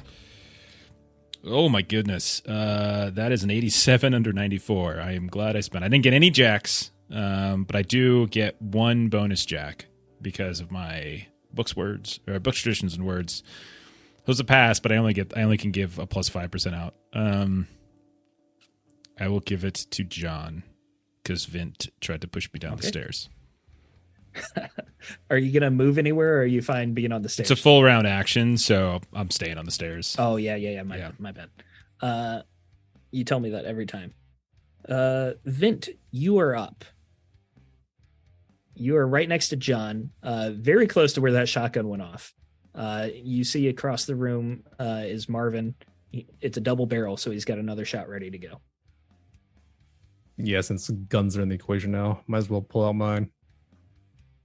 Got a little Remington pepper box for this close encounter. And I'm going to try and disarm him with a vengeful disarm, one of my propensities. Okay, let me double check this. But while we're doing that, remember that you're going to have a minus 20 on reflex skills, which would be small arms. What is vengeful disarm? It just says you can attempt to disarm, right? Yeah, it says on a disarm, it just does half damage to the target, and I think he loses his weapon. On a disarm. So a normal disarm would be considered a grueling, which is a minus 20 on top of the other minus 20. So total would be a minus 40 for this check. Oh, geez. Do you want 2 audience jacks? Yes. That's probably a good idea. I'm the balladeer, and I'm like, yes, he wants them. And I never guarantee that long is going to take them when I offer them. Yeah. I'll even use the grit here as well for another 10. So I'll just do minus 10. All right. Perfect. That'll put me at a 35. Wait, you still need a 35? Yeah. I got a 53. But I'll do a straight flush here. Why not? I'll flip the percentages. All right. Which percentages are you flipping? Which ones? What do you mean by that? Oh, wait. Straight flush. I thought you had to... That's not the Western code one, is it? Straight flush. Is that... Oh, I'm sorry. I'm forgetting my rules because we haven't done this yet.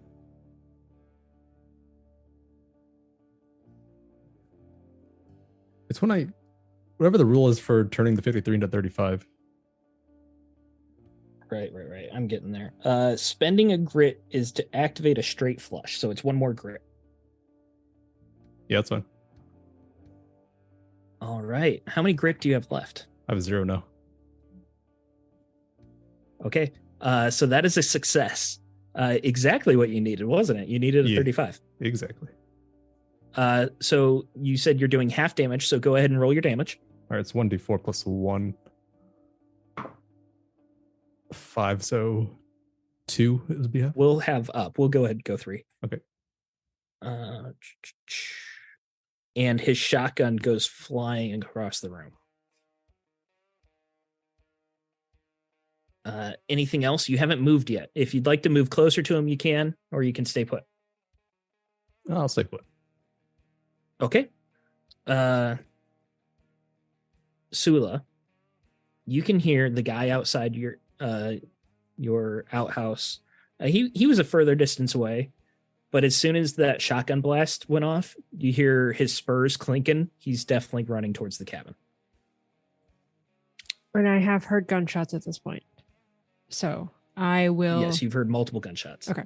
I will at this point then kick open the door of the outhouse, both of my firearms up, and I will,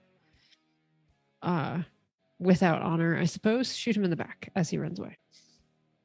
Okay. We'll say basically you held your action for this, so let's go ahead and roll the attack now. All right.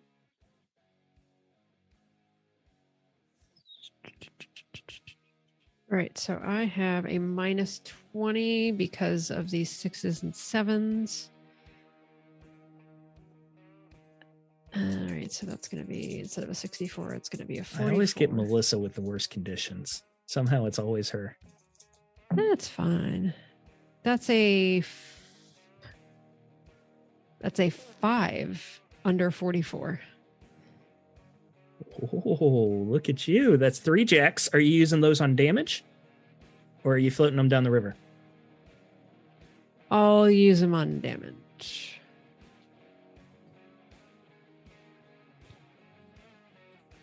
How much is that going to be for damage? Each jack is +1, and then you get to roll for your gun, which should be a D6. That's right.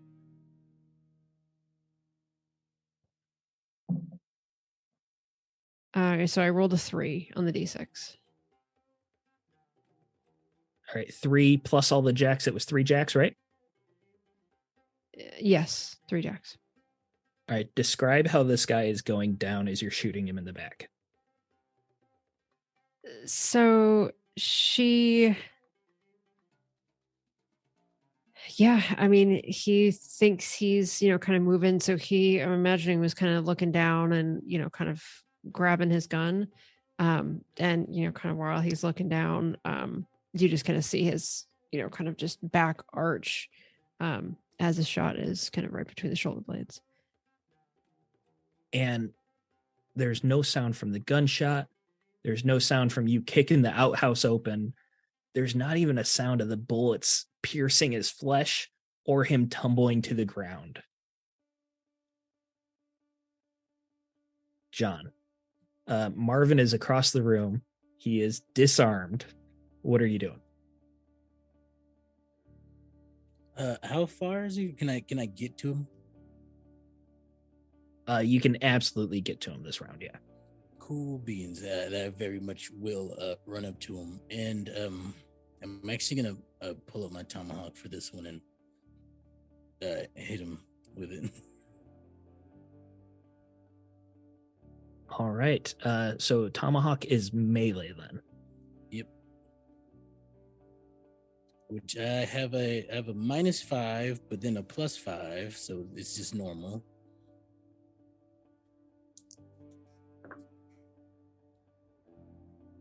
As a fail. Oh man, the dice have been horrible for you tonight.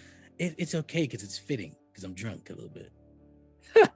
It's true. It's true. I was like, oh, damn it! I thought you were right there.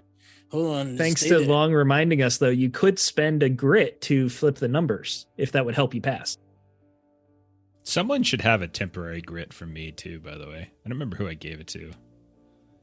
Hopefully Me. Did. Okay. Never mind. Yeah, I have +1 grit for 24 hours. It would not fix it. So Okay. I will just take that fail there. So wait, just hold on, stay there. And yeah, it's my turn. Yeah, so you go forward and you kind of like shove aside the table to get closer to Marvin.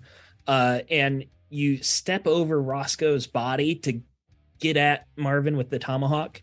And you don't lose your footing or anything, but it's just a little bit unstable as you're stepping over. And like you said, you're a little drunk, and you just don't quite get the reach. Marvin is able to take a half step back, and the tomahawk swings wildly, but does it connect? Is there any fast action you'd like to take? Ooh, hold on. What is a fast action? Like saying something, drawing a weapon, dropping a weapon, something quick like that, like a D&D free action. Oh yeah. I take my tomahawk and like, ah, crap, and I put it back, and then I put my hands up, and that's it. All right, so with one fluid motion, like you didn't even miss, like you were just holstering the tomahawk, and then you got your guns ready to go, the other guns. That brings us to Marvin. He is going to scramble for his pistol, drawing that and blasting at John, who is right next to him. Which he is getting, if I don't drop my dice. Question, can I dodge this one? Yes.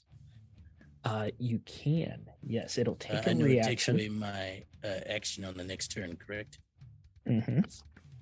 It's worth it. Yes, you're going to have...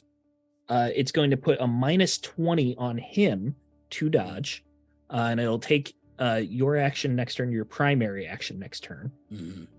Which it's a good thing you did, because he would have hit, but now he is missing. Yay. So he fumbles for his pistol and he just starts blasting, but you're able to just duck and kind of sidestep, and the gun goes wide. He is going to... He sees Vint, he sees Purdy, he sees you.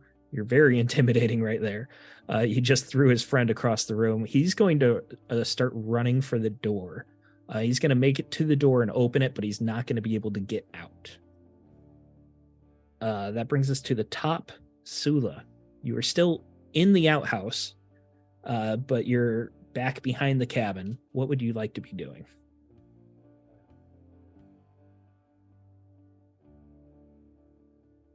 Sula? Sorry.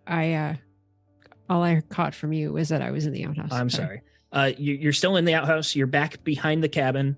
You only have a very narrow view right now. You see that the guy who followed you is now dead on the ground. You can see through the dog trot. So you can see like just the complete path out of this valley. What are you doing?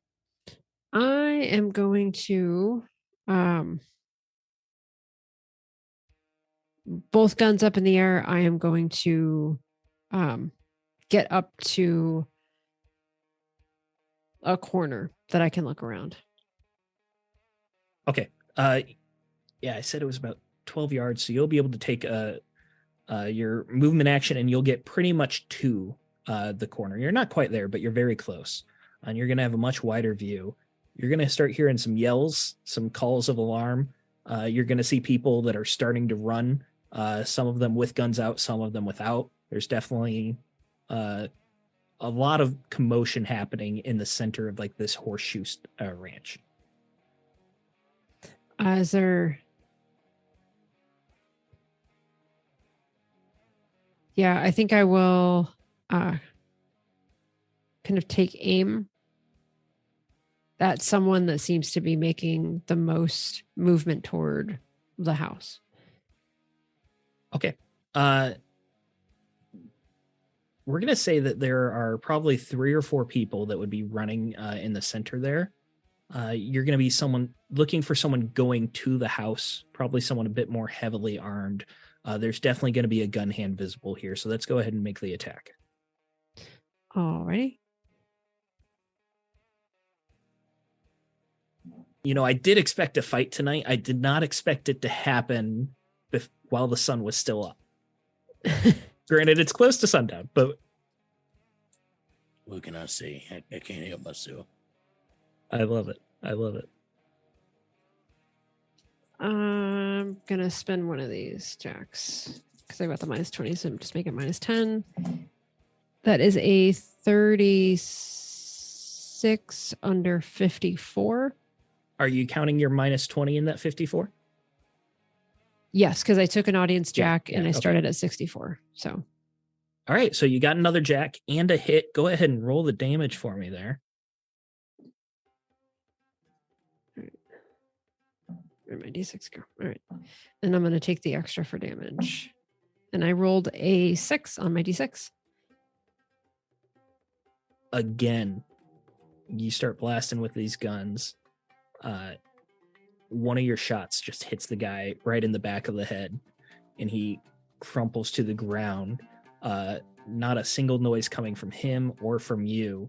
There's definitely someone else who runs by and sees him fall and immediately looks up, starts trying to see where the shot came from, but without hearing anything, has no idea where to look.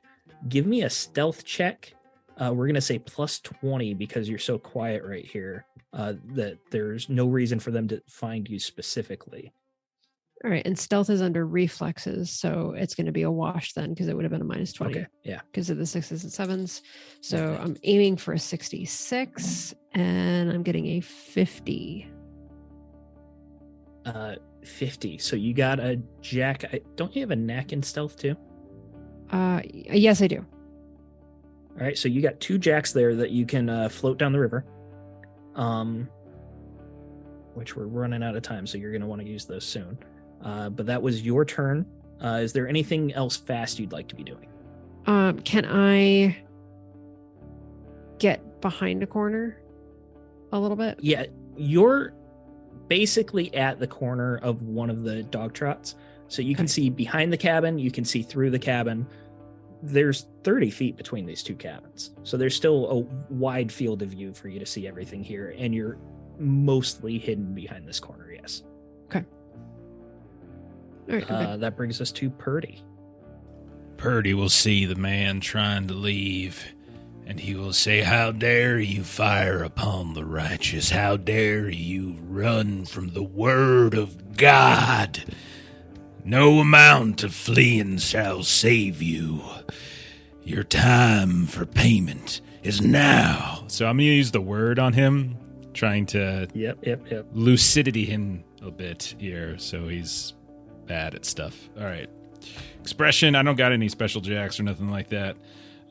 56 under 64, so I get 1... So that's a success. I get 1d4 plus 1 damage, basically. So, and I rolled a 4. So nice. So 5 points of lucidity damage.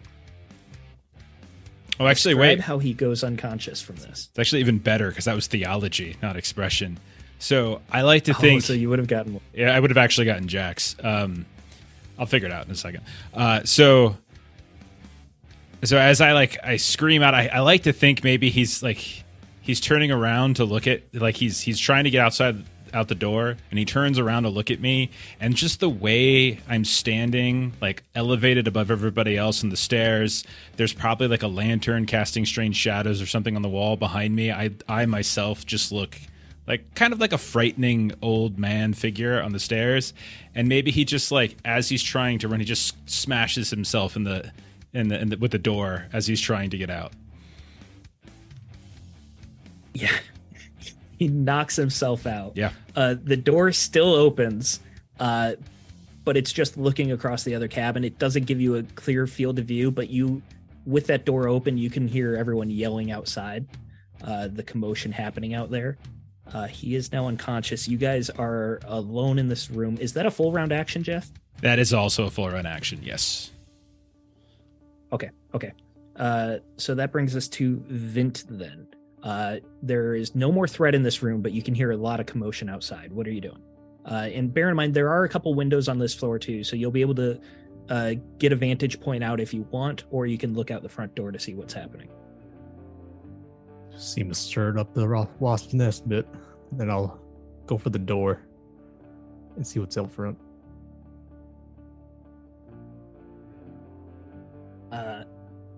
Looking into the center of this ranch, buildings flanked on either side, You see a dead gun hand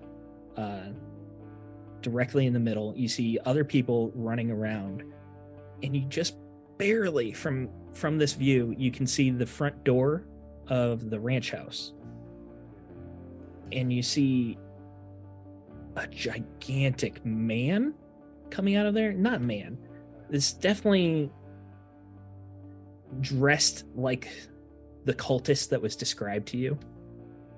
Instead of just wearing a blue hood, he's wearing a full blue cloak. Guy's got to be 6'5", 7 foot tall. And he had to come out somewhat sideways because instead of a deer skull and antlers, it's an elk skull and elk antlers that are just massive. So he's already looking like he's 6'6", 7 foot, at least 300 pounds. And then those antlers add another like 3 or 4 feet of height to him. Just a massive guy coming out of here.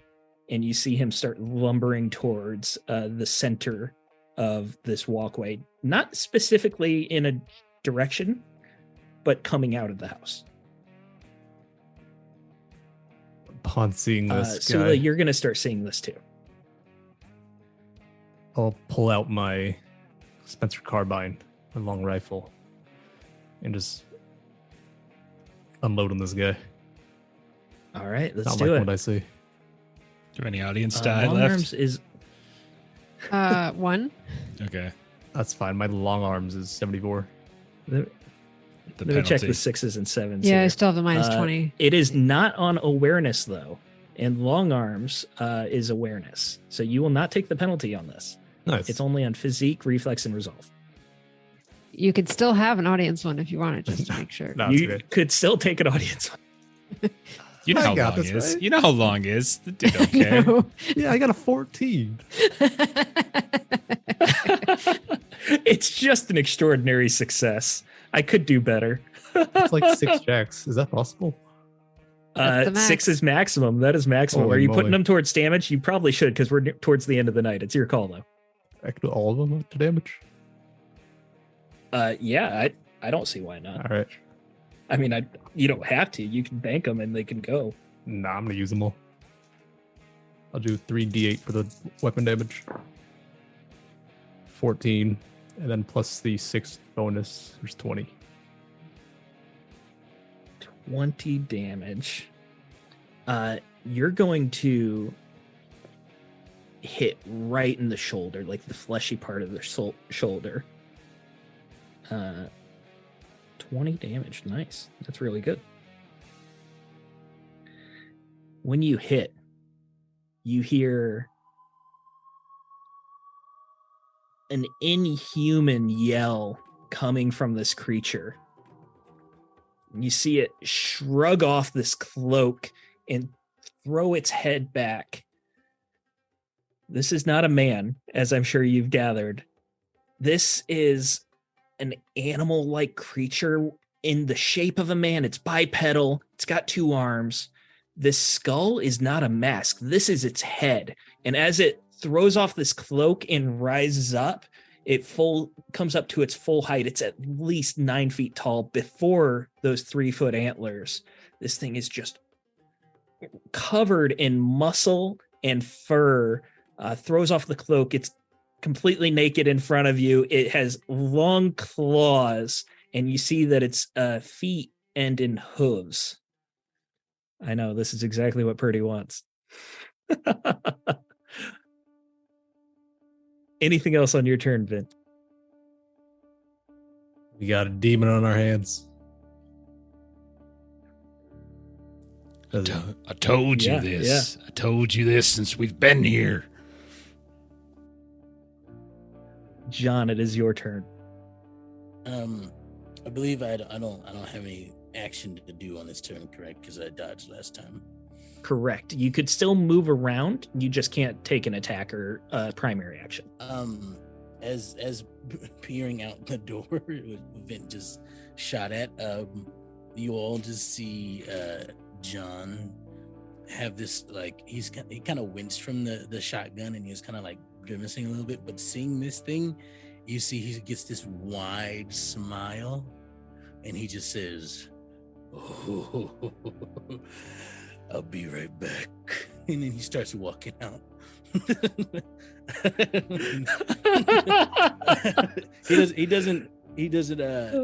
He doesn't like go all the way to it, but he does step onto like the porch.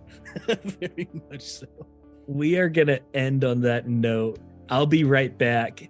John just does the reload. He starts walking out.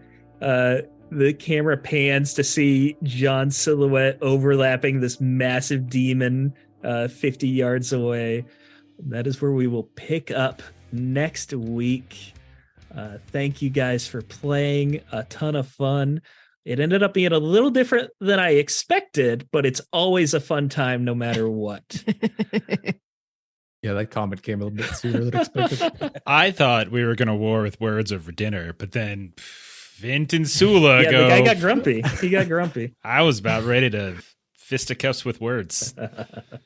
Telling you, that's snakes. John. Yeah. John, what do you got going on this week? Let's see. Coming up. I believe we're taking a break on Talking XP for a couple weeks, but keep a watch on Take Your Roll on Twitter. There's going to be some big announcements coming up soon, so follow us at Take Your Roll on the social media manager there, and we got some fun stuff coming up for y'all. So if you like certain vampiric games, you might want to tune in. So yeah. It's going to be a great time. John's got a type. Yeah, a little bit. All right. Thank you for that, Excel.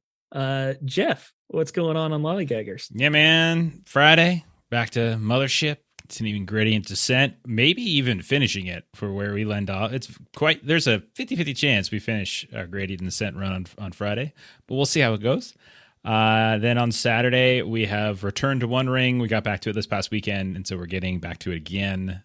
Our longest running campaign. Very excited to get back to that. We are in Angmar, and it's hard. Who knew? And then let's see, Monday, and cold and very cold. You guys went at winter. That was not the time a year ago. Just you could have said, "Can we wait a couple?" months? We started in the summer. It took a while to get there.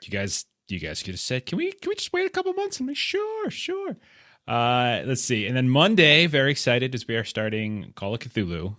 It's just going to be our character creation, but we're starting up our Horror on the Orient Express campaign, which we're estimating is going to take roughly 17 years to finish. But we're gonna start by doing some character creation on Monday. We have some life path table things that we're gonna kind of put together and put together some strange things.